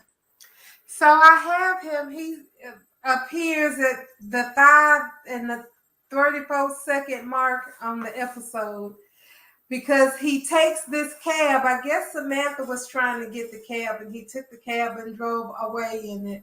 And I guess the next time we see them is when they meet somewhere, and then she realizes, Samantha don't realize she knows people until after she's had sex with them. So she probably had sex with him and then realizes this is the guy who took my cab. I'm just trying to fast forward because I really don't care enough about these people to spend time watching this again. Like, I went through this when it was new. Okay. Is it better? A little bit, but I can still Yeah. hear Let me let me pop back in. Okay. I think that's all we see him for a quick 2 hot seconds. That makes me mad. Yeah, he too fine for that.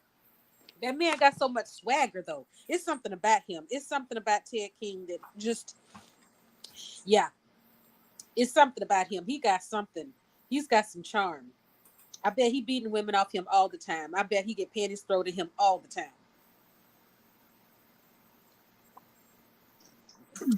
So Anybody been keeping up with GH? Now, I've been trying to, and I'm going to have to be real and say I have lost track this week because of the other stuff going on. And then I'm only really interested in Esme, y'all. I don't care what nobody else is doing. I need to know what Esme is doing at all times because she intrigues me. Yeah. Esme is definitely a big draw for sure. Yeah, and if Esme ain't on, I don't even care about what else is going on the show. I don't care. I do, child. You know, I'm all for this business storyline with Ned and I'm sorry, Ned versus Michael and Drew. I am all in, and I can't wait. When we over tonight, I'm watching the episode. I fell asleep on it. I was so mad at Bold and the Beautiful. I turned over and went to sleep, but I'm watching it tonight. I'm here for that. I need Michael ass to be dragged through the mud by Ned, and then after Ned done, I want Sonny to take over. But they ain't really do nothing today but talk. So I don't feel like I missed anything because the little pieces that I did see, it was just people talking. Nina talking to Olbrich about how her and Sonny came to be and how Olbrich has been in relationships or targeted by psychos like Alcazar and Victor. Wait a minute. Wait. What did Alcazar and Lisa have? Was it Alcazar or the other one? It was one of them. Was it his brother? It was maybe it was whichever one was the bad guy because they was talking about it. Was the brother. It was the brother. Luis was the nice one. Ted King again. They gonna holler because she ever had talk about Ted King's character. So whichever brother was the bad one, because that's probably the most likely the one that Liesl would have been hooked up with. And then what's her face? Willow fell out or something. They rushing her off to the ER to see what's wrong with her. And listen, y'all, Sasha almost fucking killed me today. Because who was she talking to? And they were like, oh, well, she's talking to Sonny, I think. And Sonny was like, well, TJ and such, they'll take care of Willow. And at the hospital, and Sasha was like, bad things happen here. And I'm like, because your baby got in that hospital. Right. Like, I would just pop up and be like, bad things happen here. Like she was in a horror movie or some shit, giving a warning. It's the only hospital in town. What the hell is she talking about? Right, bad things happen at the hospital. They're gonna take Willow to the hospital. Bad things happen there. Girl, snap out of it. Get one of the pills you've been popping. You need to come down or something. Cause she was sitting there looking all crazy about it too. But she writes, people go to the hospital. Sometimes they don't come back out. That's true. She ain't never lied about that. She didn't lie. It was just the way she delivered the line. Like, If y'all take Willow to the hospital, she ain't coming back. Well, I tell y'all what, I am about to go head deep. I'm going head first into GH because I have a feeling that this business storyline with ELQ and whatever the Aurora is, I believe that this is going to be a major umbrella story that's going to have fallout and fallout and fallout. We got Carly over here. Did I put up the Metro Court? So it's going to affect, what's the other one named? Lisa Lo Cicero's character, Olivia.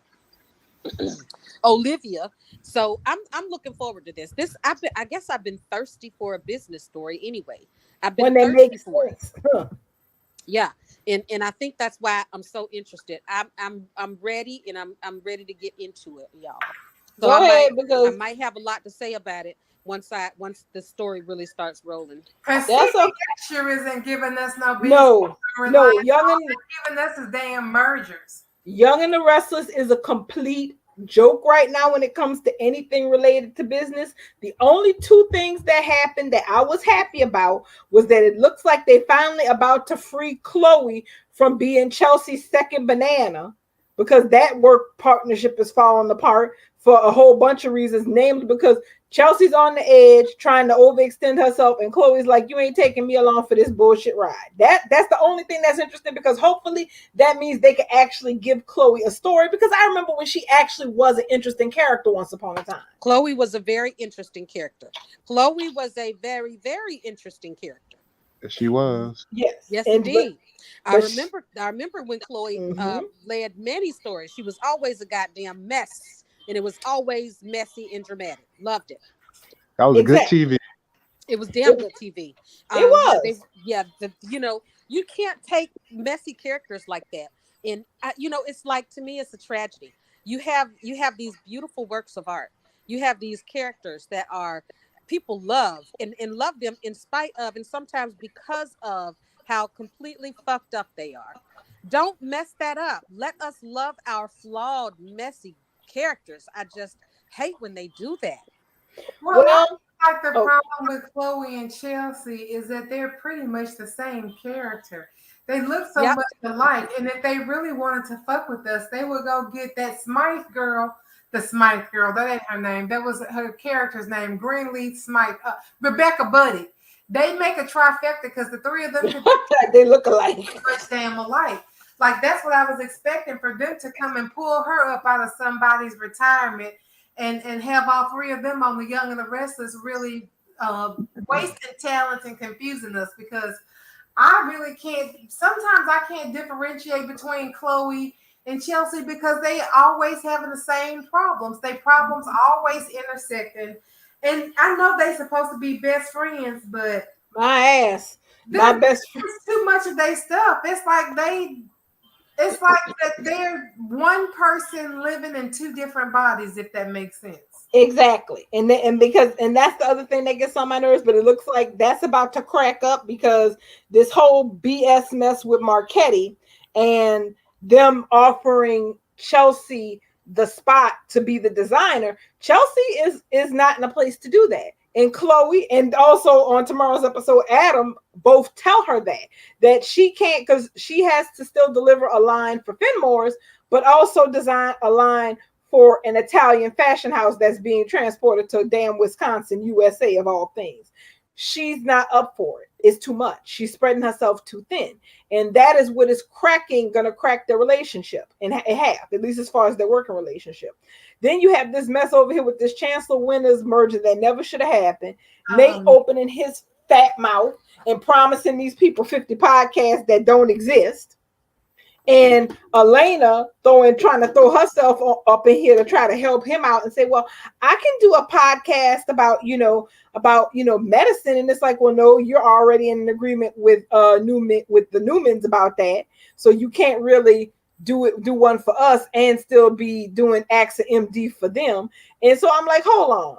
Girl, nobody want to hear your Bunyan podcast. We don't care. I'm like, she a doctor. Why can't they just let the doctors be doctors? Right. I know, right? because everybody got to be pulled into this bullshit business.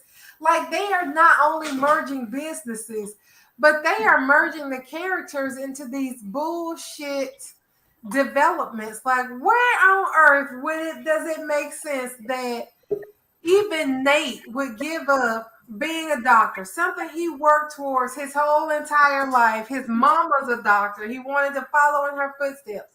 And now all of a sudden he's a businessman. He's gonna go run a division or something, the division of his mouth, because that's the only thing that he's been running that put everybody under a boat. Like, now they got to deliver these 50 fucking podcasts. So they gonna look like idiots. And what Exactly. do they have? They don't have Too many no podcasts, subject seriously. besides Elena and them damn bunions she want to talk about down at the free clinic. Exactly. So you didn't sat up here and promised heavy, and now they have to figure out how they're going to deliver it, and they don't, and they can't deliver it as of right now. Everybody, and I'm sorry, the only thing Chelsea said that made sense was her telling Billy that she thought his podcast sucked, because it does. I know, But- right? That podcast does suck, because what is he just drop? And everybody still knows it's him, even though he's used the voice changer. Like, what was the point of even doing that and you drawing on? Well, this guy that they've got at the park, this guy, fuck that. Y'all know that's Billy. Exactly. Everybody know it's you, bro. We know it's you. We know it's you, Billy. So why are you sitting up here acting like you're somebody else? It's you, Billy. Everybody in Genoa City knows it. Like, And who most- else has who else has the access to that kind of information to be talking like that except for you? You know, I really don't like the fact that they still calling grown ass Billy Billy. Isn't his name William? His name is William. They'll never call him William because he's always been Billy. Yeah, he too damn old for that. I just don't like the grown ass Billy. I just don't. Billy. And why is his name William anyway? Why did Jill Been name there him William? anyway. Ain't no William's been in her life. William. Y'all know he was supposed to be Victor's. Don't nobody want to talk about that. He was Oh yeah, I talk Mhm. about it. He I was damn supposed sure to- talk about it. I remember when Victor and Jill was a thing. yeah. I remember when she got pregnant with him, I swore that was Victor's baby. You always and swore. me And then both. they turned around and had him procreating with Victoria, and I was like, well, okay, that's out the window. Listen, I'm telling you, from the moment that Jill had her little tryst with with Victor, up until, I don't care if he did have kids with Victoria, I still stand by that shit because they ain't never went into it. Billy was supposed to be Victor's kid, and I did the damn math. And he was supposed to be Victor's because I think her and Victor had that roll around in the hay in like October or November of that year. And then Billy came up. When was he born? Like around the summer or something. But I did the math and I was like, y'all, it don't make sense that John is his daddy because Jill slept with John 2 months after she slept with Victor. And this math ain't mathing. It never did matter. I Never always, does. yeah, I thought it was Victor's too. So imagine my surprise when he started sucking face with Vicky. I was just like, Yes. well, okay. There's certain paternities that will never make sense. Just like I know in my heart, RJ is really Nick's kid on Bold That's and the right. Beautiful. That's Same right. thing. Yep, They can write yep, whatever the hell yep. they want. We know better. That's Nick's baby. That's a Moroni. That's Nick Moroni's baby. Mm-mm-mm. They don't think Man should people be be paying forgiven. attention to that shit though. Mhm. And then this mess with Victoria, because I catch the Canadian day ahead from the people from Canada who posted. So this is all a con. This whole mess with Victoria and Ashland, which nobody cares about anymore at this point. The whole point was for her to get that money back and then dip.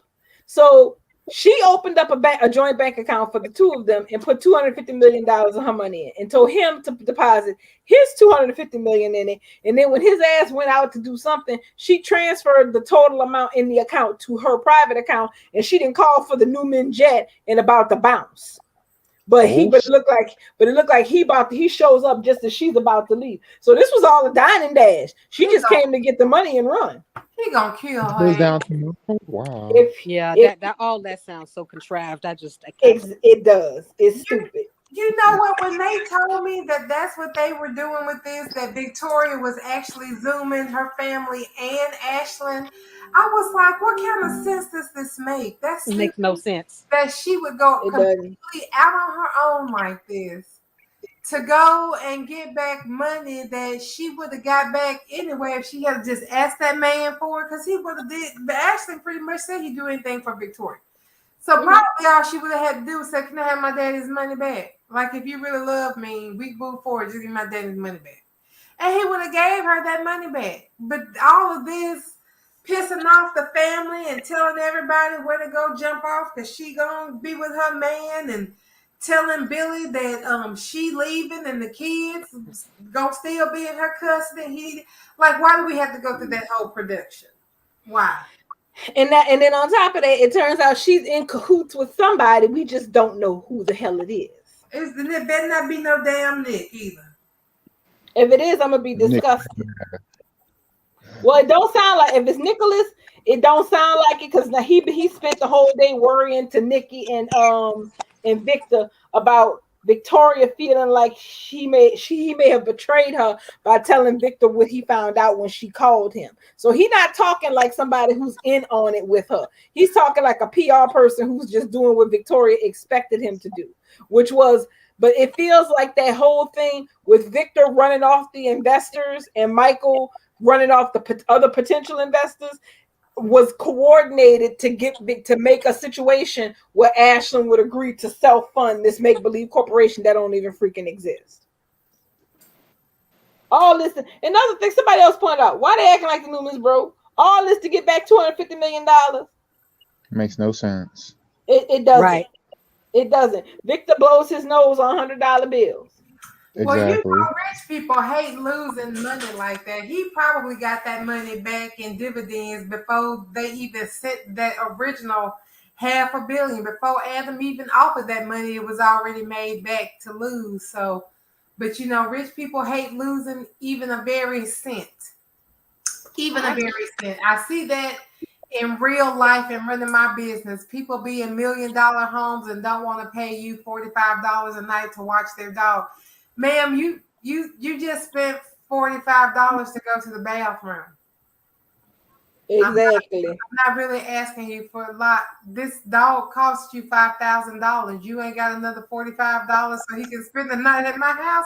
Make it make sense. They don't want to lose money. So that to me is kind of realistic that she's trying to go back and get her daddy's money, because that's their money. That's not Ashlyn's money. That's their money. That's part of her fucking legacy. How dare you steal from my legacy? That's a bad reason to do it. She done lost the strap off her bag, and she trying to get this strap back. So what else does she do? I mean, I never have liked Victoria's character ever since Heather Tom left. Had left Y&R. I didn't like the way they wrote Amelia's Victoria, because Amelia's Victoria was always too vulnerable for me. Heather Tom's Victoria was a hard ass, and I loved it. Yeah, Heather Tom's Victoria was a hard. Well, she was it. Yeah, Heather Tom's Victoria was. She was a slap my daddy. She was a chip off the old block. She was Victor. She was a little mini Victor, but this new one never really made it to that for me. And I know they did it on purpose. Amelia's Victoria is way more vulnerable, and even if Heather Tom's was vulnerable, she didn't show it that way. And Heather Tom is such a great actress. She you could see her strength even when you can see the fear too. But yeah, I just never liked this character. I just was wondering, what the hell else does she do? I mean, she's still her life is still basically focused on and grounded in running Newman. I think she just kissing the toys.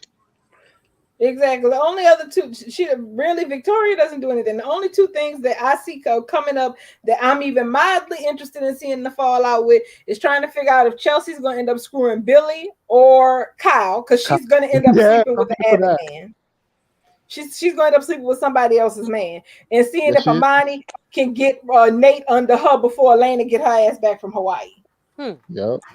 That's about it. There's really nothing else going on. So Victoria not Victoria. Who that gonna sleep with an Abbott man? The Chelsea? We'll see. Chelsea.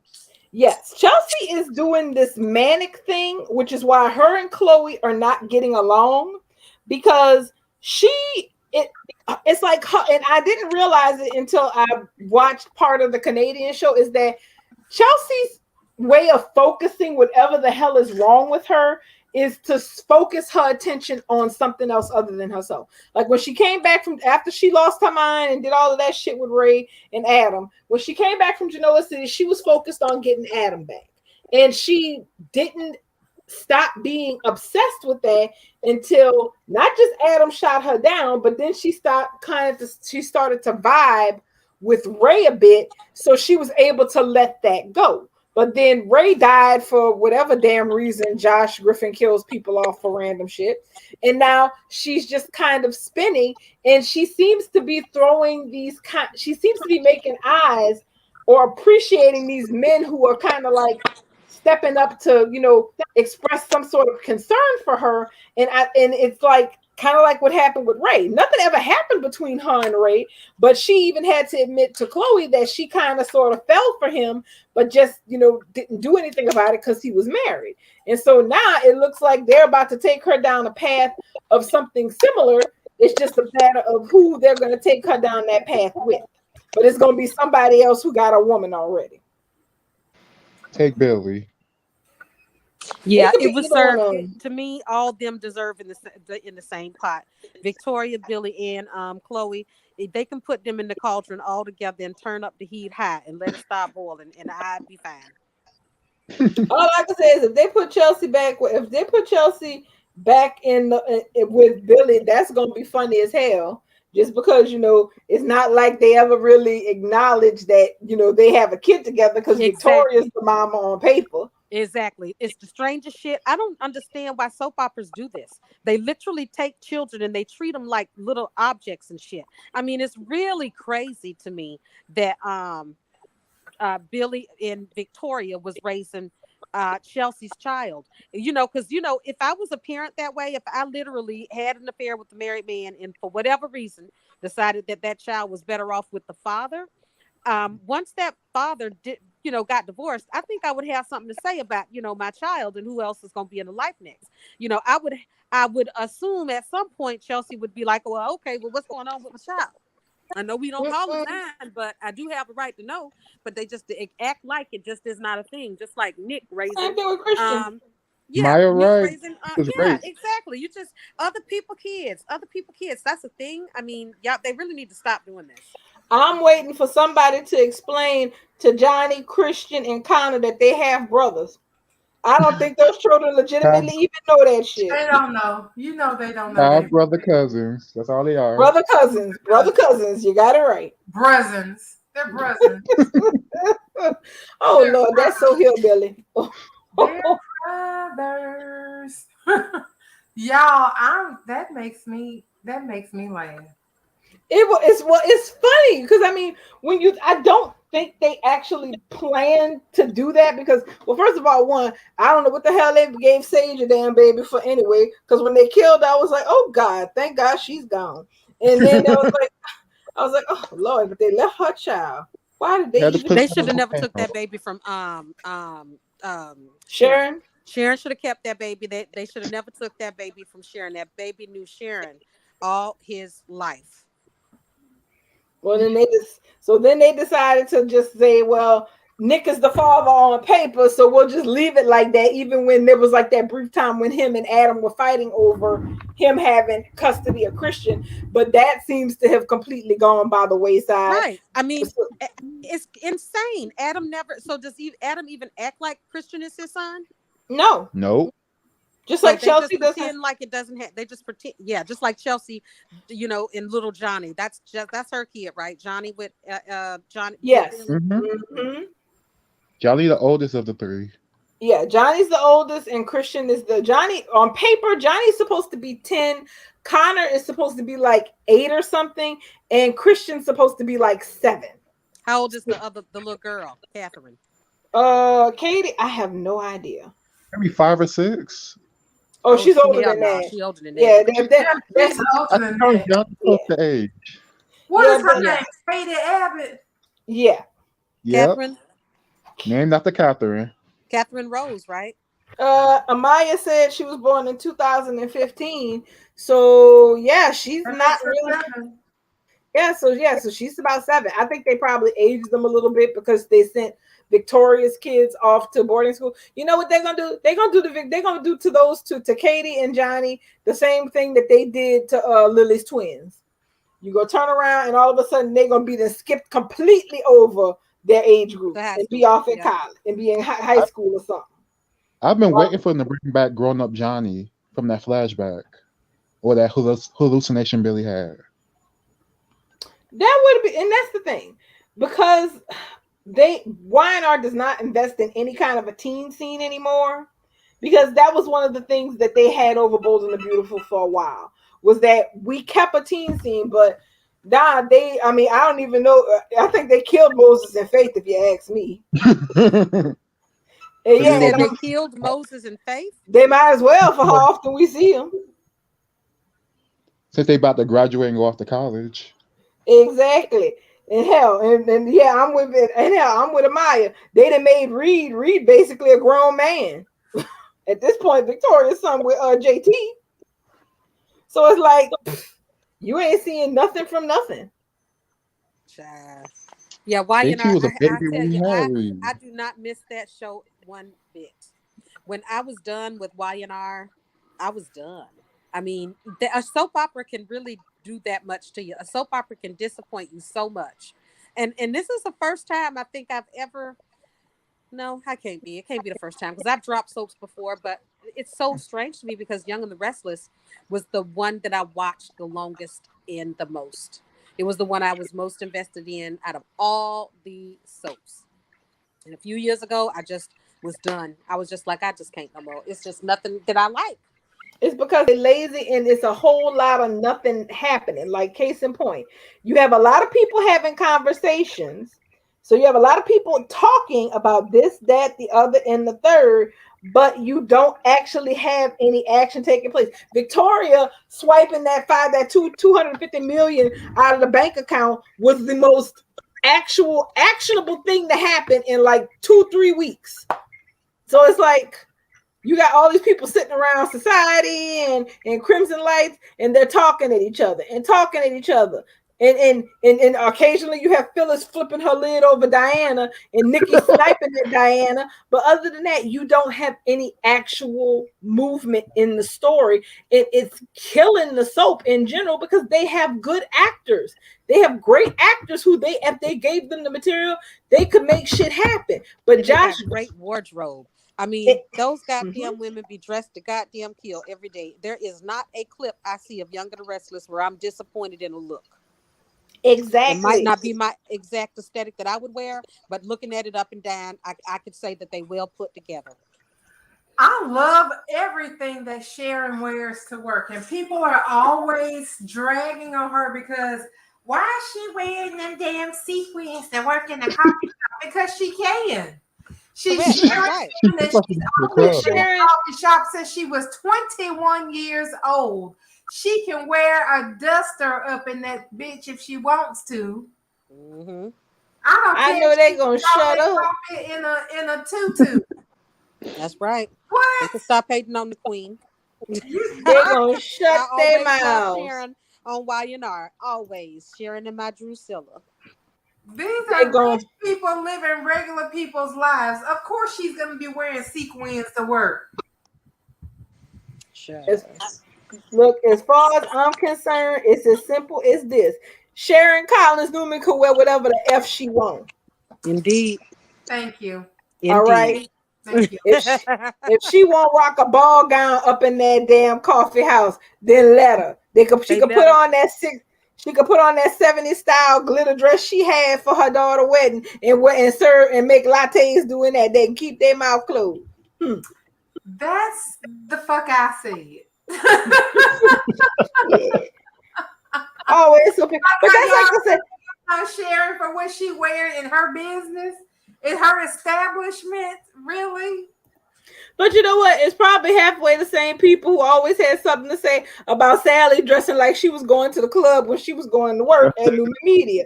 I used to roll my eyes and be like, will y'all be quiet and just be happy we getting some decent fashion on this raggedy ass show? And she's she works in the fashion industry. She's not gonna be coming to work in no damn khaki pants and an Oxford shirt. Exactly. She's a fashion designer. She's gonna be wearing what she made. She's gonna be showing off her brand, and it's gotta always be fabulous because people are looking at her because I don't know why. Because she's a damn fashion designer working in the fashion industry. Make it make sense. Not to mention, I think is look, y'all got two choices. Either y'all gonna put a woman in the one sleeve club because apparently somebody be running around Genoa City stealing women's sleeves. They didn't hit just about everybody on there. It looks like they're getting away from that since we're getting back to summertime, which I find odd because everybody was running around with one sleeve in the middle of winter in Wisconsin. Make it make sense.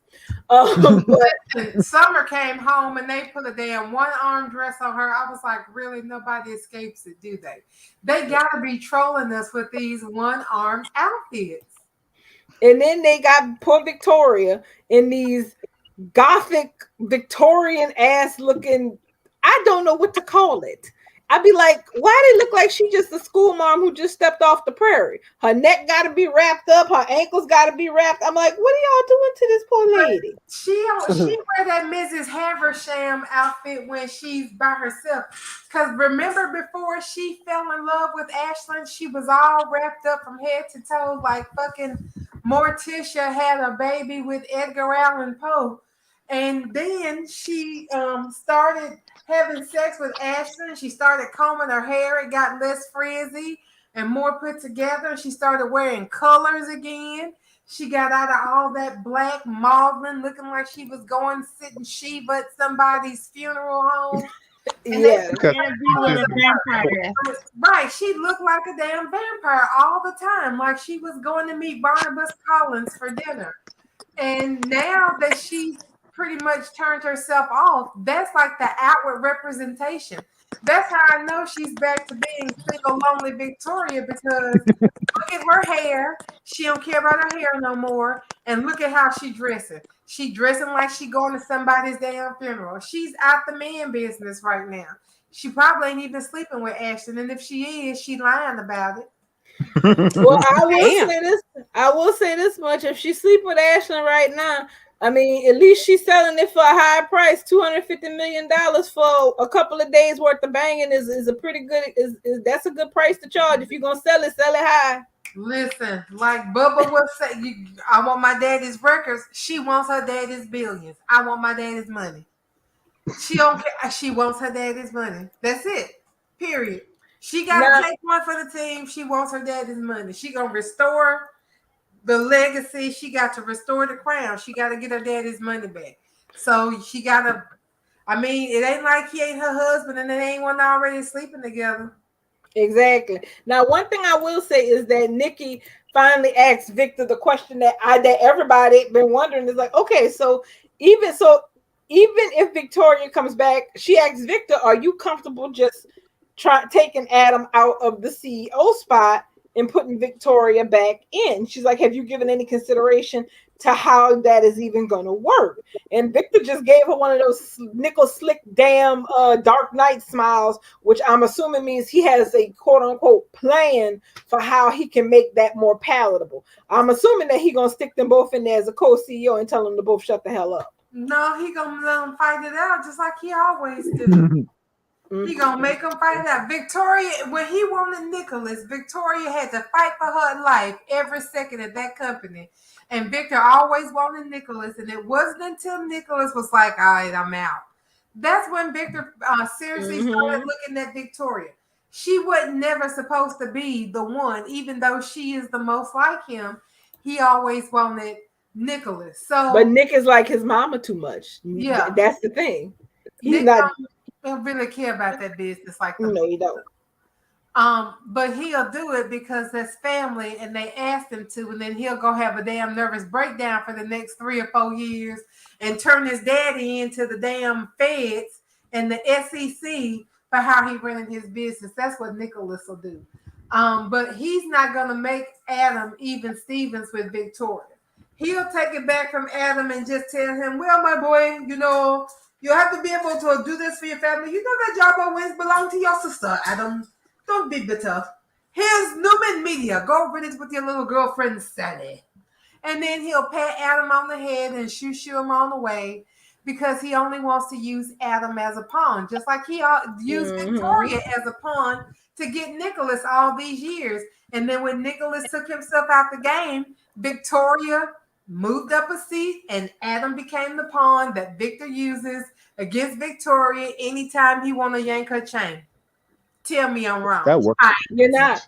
You're exactly That right. works. That's exactly. You're not wrong, because that's how come I've never really been a fan of Victor Newman, because he treats his children like shit. Mm-hmm. That's exactly the dynamic to a T.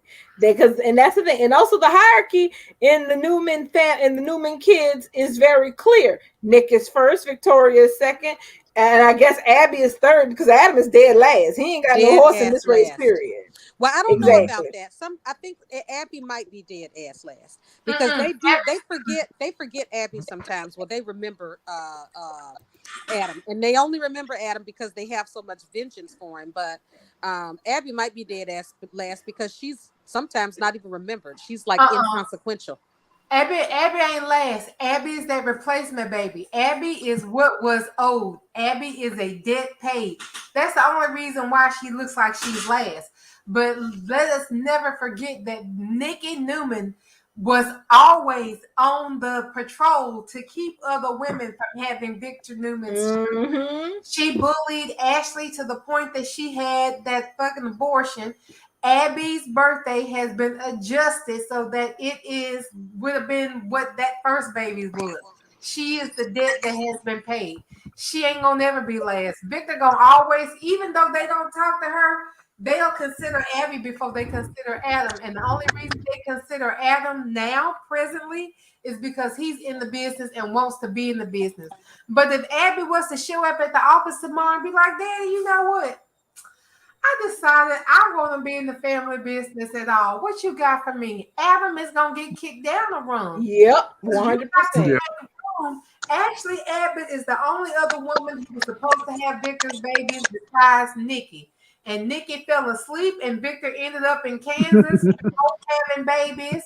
Then she fell asleep again, and Victor ended up making a baby with Sabrina. But then both of them died. Nikki sighed relief.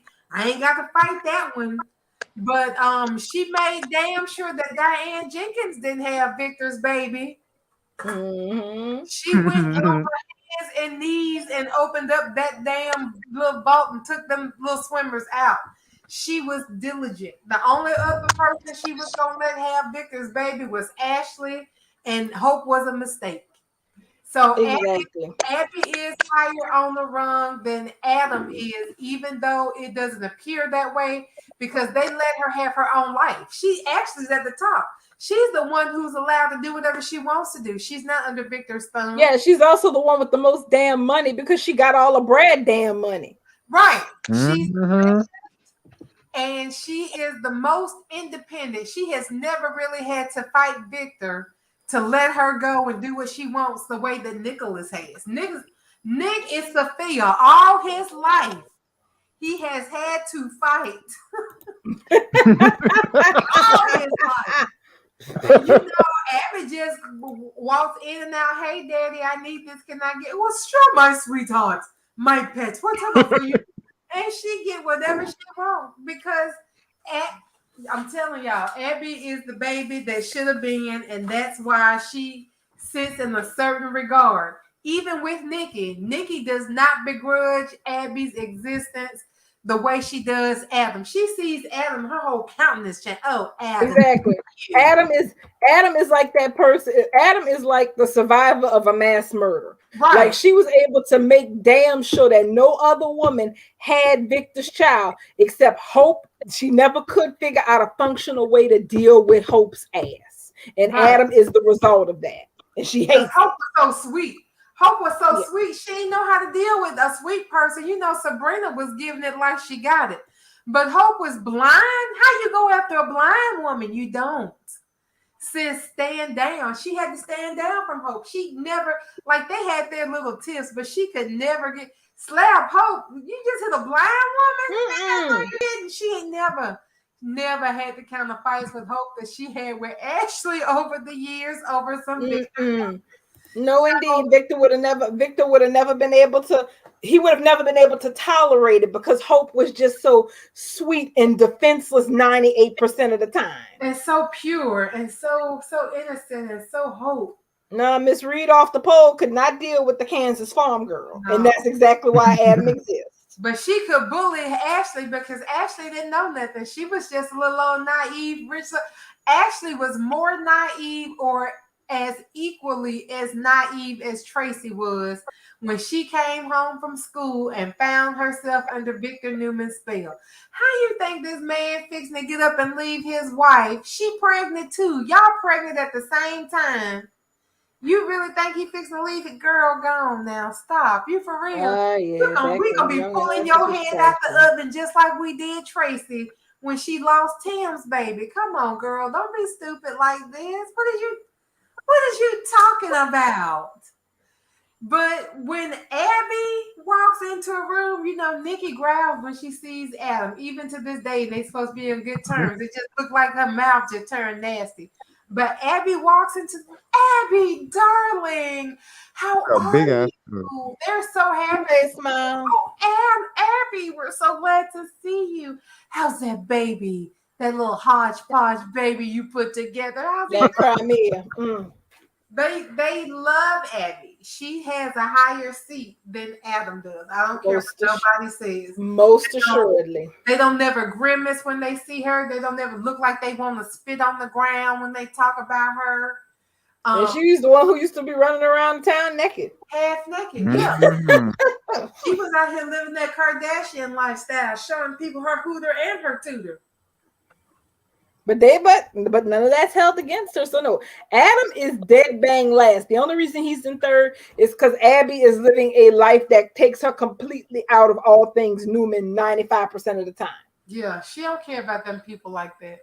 They see each other. You know where Abby sees the Newmans? At society, at her damn business. That's where she sees most of her damn relatives. Yeah.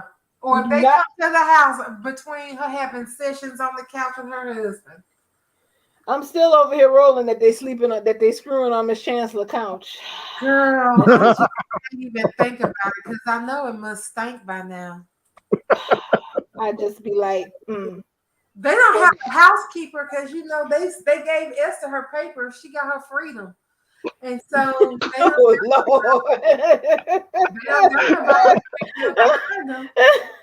So you know that couch stank. Esther probably come in and that's why she don't sit down. Oh no, girl, I'm good.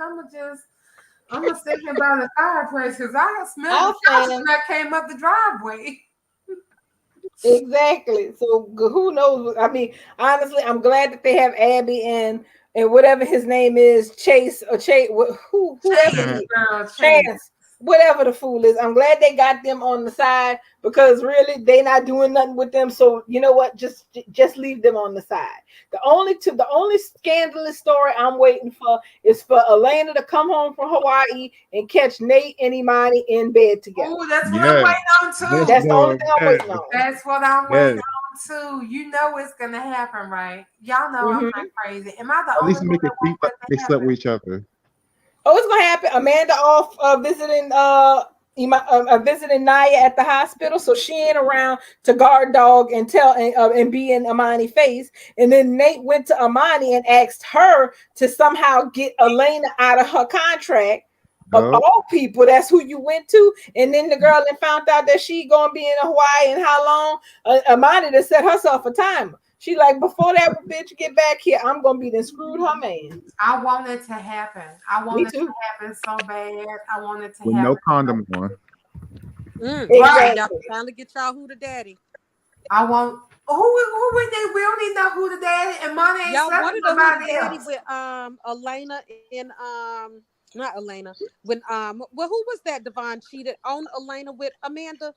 Okay, yeah, that was a mess. Well, Elena Yeah. cheated on Devon with Nate. Then she cheated on Nate with Devon. But we never got a hooter daddy out of either one of those. And it was like bam, bam. It's like, so you're with one and you're screwing the other one, which would have been the perfect setup for a hooter daddy on either one of those. We ran through that twice and we missing it. Now Amani Yep. don't have a man, so if she turned up pregnant, it's Nate's baby. Mhm. Now we I don't mean, want that. We would no. prefer to have a hooter daddy.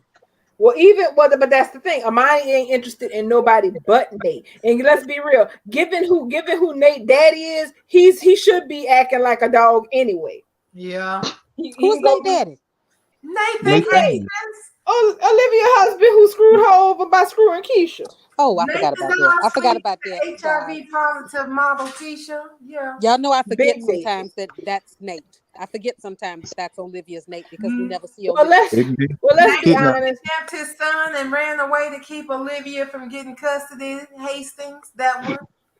Olivia, and that's the problem. Olivia and Drew children do not act like them. So I'm not surprised you forgot. Girl. Exactly. I Kidnap. completely forgot that these are just like Lily is a disappointment to be Drew. Oh my God. She's such a Oh I'll Lord. see y'all tomorrow. I'll have to leave. I'm sorry. 9 o'clock. Oh, that's okay, Good night, Ken. We Ken. almost done anyway. Have a good night. Good night, Thank you girl. guys. I love you guys. Y'all have a good night. Tell You Blanca too, I honey. said beep beep, girl. Okay. You too. No, Lily is just, yeah, I don't know what to say about Lily other than if they freed her for Kane Ashby just to do this, they could have left her with Kane. I ain't had no issue with Lily and Kane. They should have left them alone to begin with, if you ask me. They could have sent both of them off because, hold on, let me stop the music because y'all brought up Kane Ashby. And I'm going to have to go get something to drink before I start talking about this charlatan, this Oh, you gonna pour you a drink? this con Philip. man, this interloper. Wait, Bubble. You know who you remind me of? Y'all, you know how in that movie Death Becomes Her with Goldie Hawn and Meryl Streep? Yes. Where you know how they have the part where before she goes through the transformation, and I guess they remanded her to some kind of group to talk about her problems, and the counselor asks Helen, what do you want to talk about today? And everybody's looking at her, waiting for her not to say the name of the other female leader. She says it because it's like, we've been here 6 months. Every time this is what you do. You gonna stay on Kane Ashby neck till the grave. I'm gonna stay on his neck until they put my body in a urn. Him and Lee not as much. She might earn some redemption, but Kane Ashby will never be redeemed. How you let this whole ass fraudulent fake into your family, find out he's a fraudulent fake, and you let him stay in the family? Yeah, Blame his Jill. ass would have been outside. Blame Jill. No.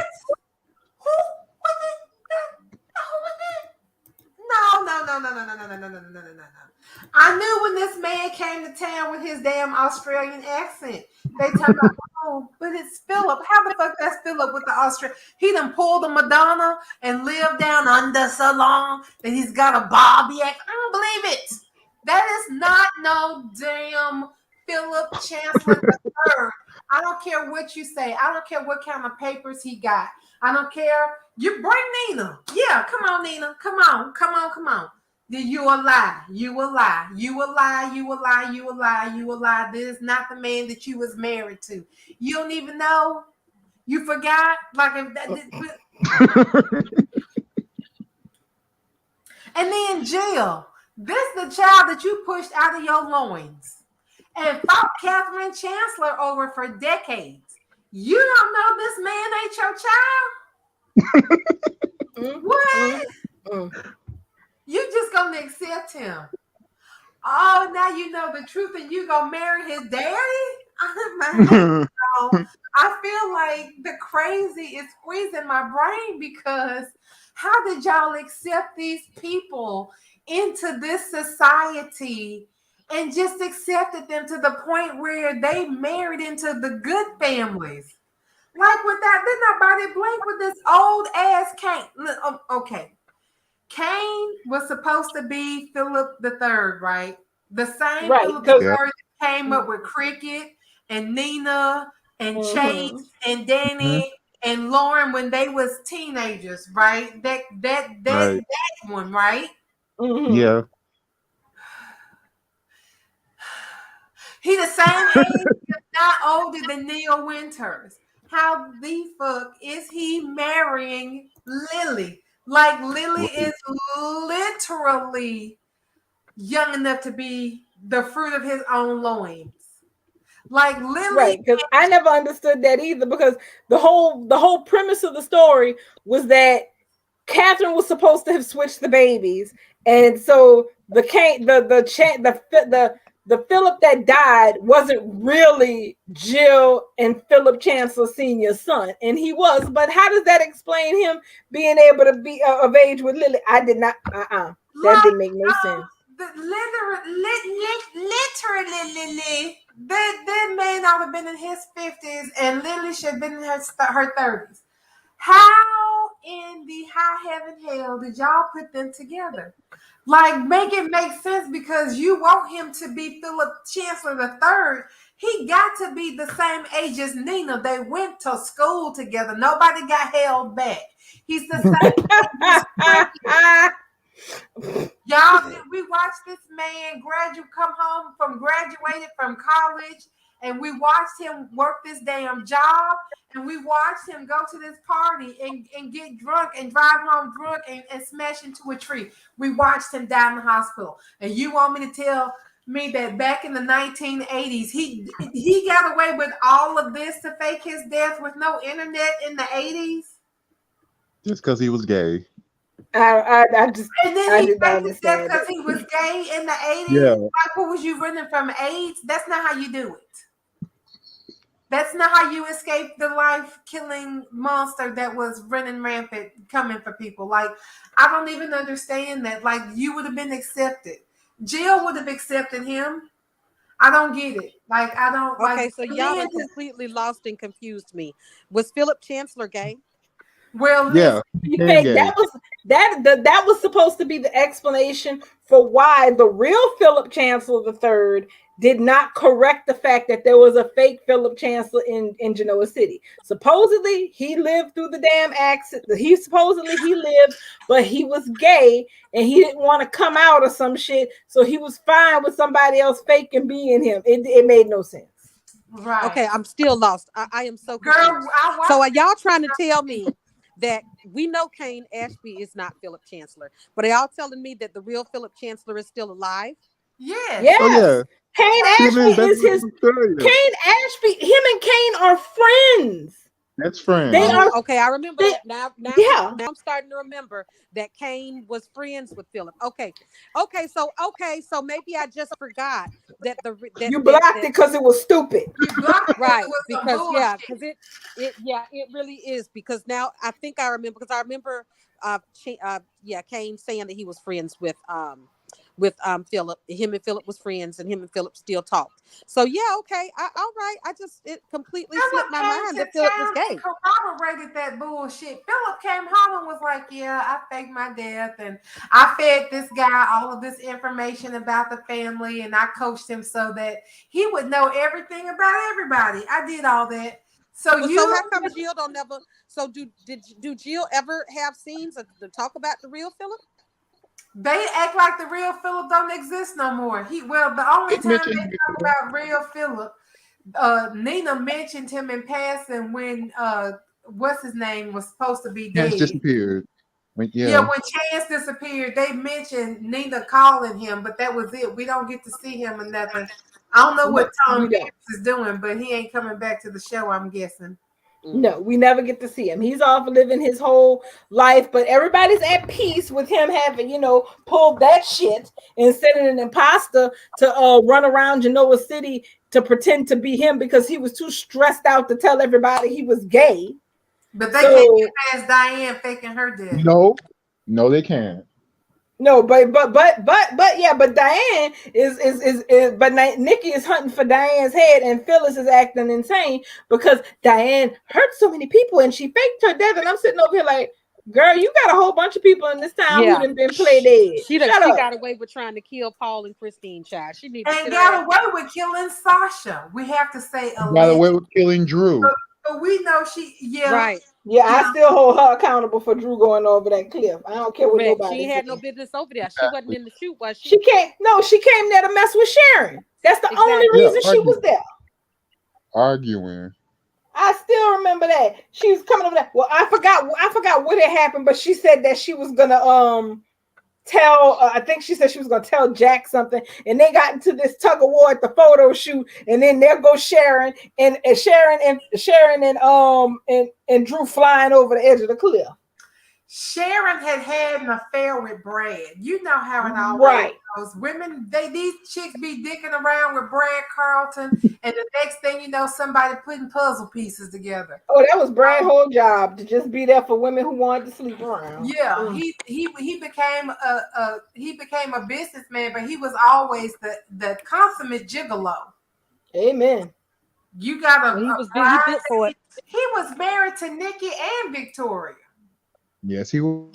And Tracy and Ashley And Ashley. Like Brad is a family. and Victor and Sharon too. So it's like Oh, he didn't marry Sharon though. they didn't get married.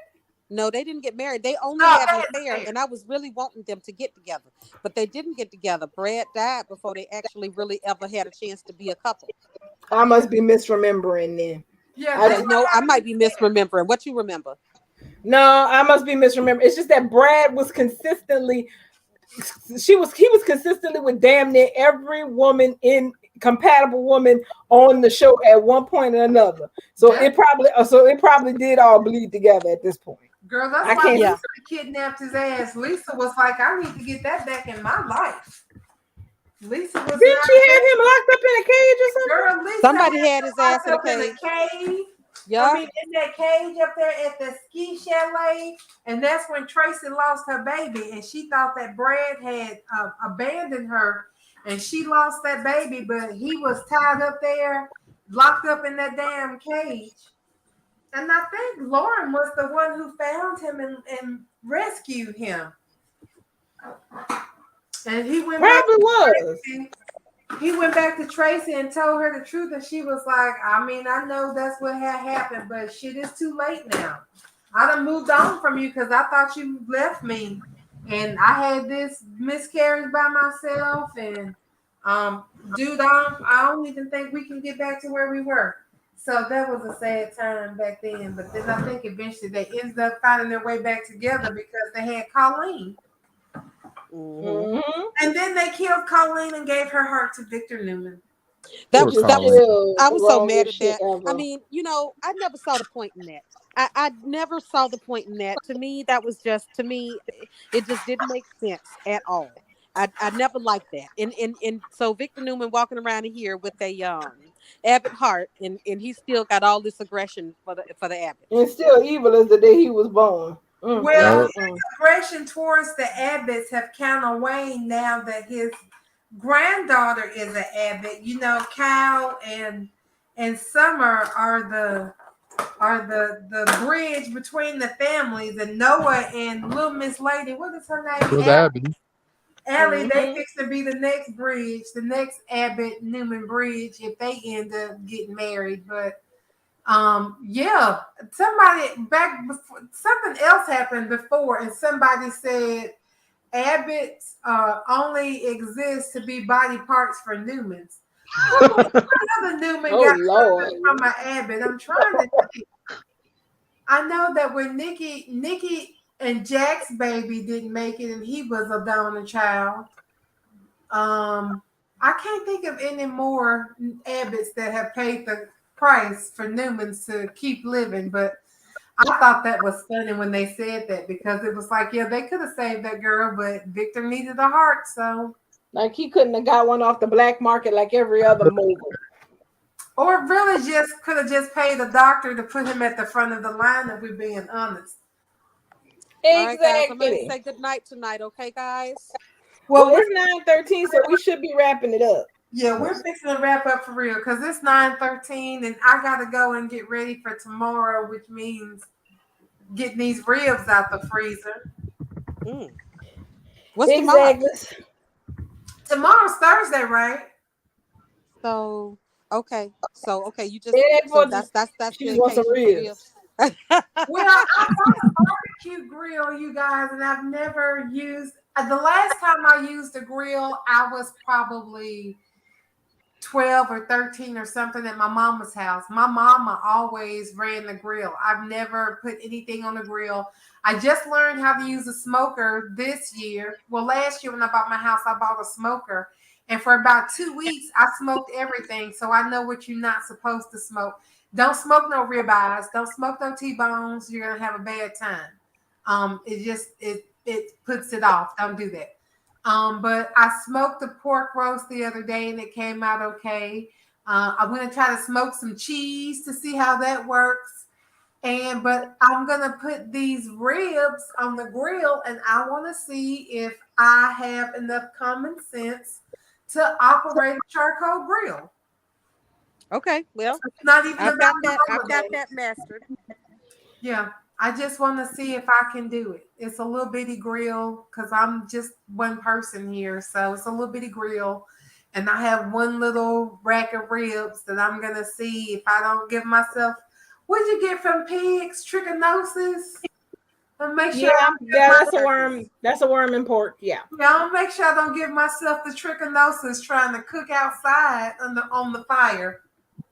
Well, I wish you luck in your endeavor to be a pit master. Y'all keep me in your thoughts. Hopefully I don't burn the house down and lose my eyebrows. Well, we'll be back tomorrow to talk about Quinn and her journey to try to stop this wedding. That I hope she ends up stopping, but not because of her. Mm. All right, y'all. Goes through. But that's it. All right. I will see y'all back here. Same bat channel, same bat place. Y'all have a good night. Right. Good night, guys. Thanks so much. Good night. Good night, everybody.